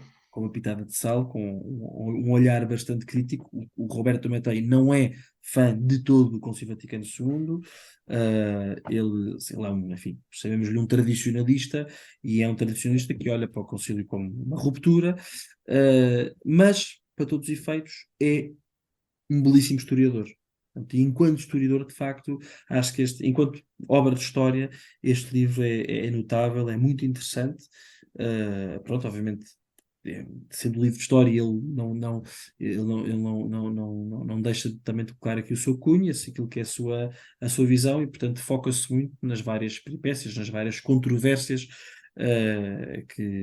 e muito bem sustentado, aliás, nos diários dos próprios padres conciliares, mas as várias controvérsias que houve no concílio, mas pronto, mas por isso mesmo tem interessante. Obviamente a minha postura é a de que o concílio, tal como o Papa Bento XVI defende, deve ser lido e interpretado à luz dos 2000 anos de história da vida da Igreja, eh, e, hum, e, e pronto, e é essa a minha postura. Dito isto, e por isso, obviamente, acredito que o Espírito Santo conduz a Igreja. E pronto, depois há concílios piores, concílios melhores, concílios mais interessantes, menos interessantes. Este aqui tem a particularidade de ser o mais recente, e, enfim, tem outras particularidades, e isso torna este livro, por isso mesmo, também muito interessante. E pronto, olha, Bernardo, se calhar agora para concluirmos rapidamente. Quais foram os teus 3 livros preferidos? E eu direi os meus. Eu não sei escolher os 3 livros favoritos, mas vou escolher aqui 3 livros que recomendo aqui no contexto também da minha apresentação, sem grandes explicações, mas em primeiro lugar aqui o livro a biografia do Padre João Seabra, do José Luís Ramos Pinheiro e da Raquel Abcacis. Em segundo lugar, o Dom Quixote de Cervantes. E em terceiro lugar, A Tirania do Mérito do Sandel. E tu, Vasco, conta-me agora os Boa. teus. Tu não vou repetir aquele que lemos que ambos lemos, mas em primeiro lugar, Mas tinhas Jesus. selecionado esse? Não, não tinha, não tinha, não tinha, não tinha. Uhum. Mas Jesus e as Raízes Judaicas da Eucaristia, do Brand Uhum. Peter. Uh, Enfim, é um livro fenomenal, até para percebermos exatamente o que é que significa a Eucaristia. Fiquei curioso. Um, Leisure, the Basis of Culture, do Joseph Pieper. Portanto, o Eu que não é que, podia deixar de como é que ser nós devemos interpretar o nosso tempo de lazer, o nosso tempo livre, não é? Acho que revoluciona a forma como, do como ócio e o negócio. o ócio e o negócio, até. O negócio é a negação do ócio. E a Divina Comédia, de Dante. Pronto, acho que em algum momento da vida todos nós deveríamos ler a Divina Comédia. Acho que é um livro que, enfim, é um bom livro. É um bom livro. Esse sim, É um bom poema. É um tu bom já poema. leste, já estudaste, já meditaste, esse sim. Já fui a uma aula e tudo aqui no, Te- no, no Já Trivium. fomos. Participámos numa belíssima aula. Muito bem, olha, Bernardo, vamos então fechar este episódio, Dá-lhe que Vasco. já E não vai te esqueças longo. de apelar aos nossos ouvintes à generosidade Subscrevam. nesta época de generosidades. É exatamente. O Patreon é uma plataforma para se tornarem nossos patronos. Um, como vos dizemos, nós queremos dar mais tempo, queremos dar mais tempo de qualidade a este podcast. Portanto, se tornarem patronos com contribuinte, nem que seja com 50 cêntimos, 1 euro por mês, será uma ajuda que nos dão e que garantidamente garantidamente será, como é que eu ia dizer, recompensada por nós com eh, mais conteúdo, melhor conteúdo, mais bem preparado, com melhor qualidade e também outras iniciativas, porque o Trivium não tem de ser só um podcast, o Trivium pode ser mais do que um podcast. Gostaríamos de juntar pessoas, organizar colóquios, cursos, o que fosse, mas para isso precisamos Bibliotecas, de bibliotecas microfone para o e Vasco. microfone com a Vasco. Hoje, peço desculpa, hoje a qualidade do meu microfone está um bocadinho pior, porque o meu microfone bom parece que se avariou, portanto estou aqui a usar o do computador, peço desculpa por isso. Mas há aqui, e de facto, enfim, o vosso apoio será importante para que possamos dar aqui não só continuidade, mas continuidade de qualidade a este projeto que estimamos muito e que esperamos que todos aqueles que nos ouvem também estimem. Enfim, isto foi mais um podcast de Trivium. Esperamos que tenham gostado, que tenham permanecido connosco até agora. Coloquem like, partilhem, subscrevam o nosso podcast, mas acima de tudo, que as vossas vidas sejam uma procura por aquilo que é bom, belo e verdadeiro. Até à próxima.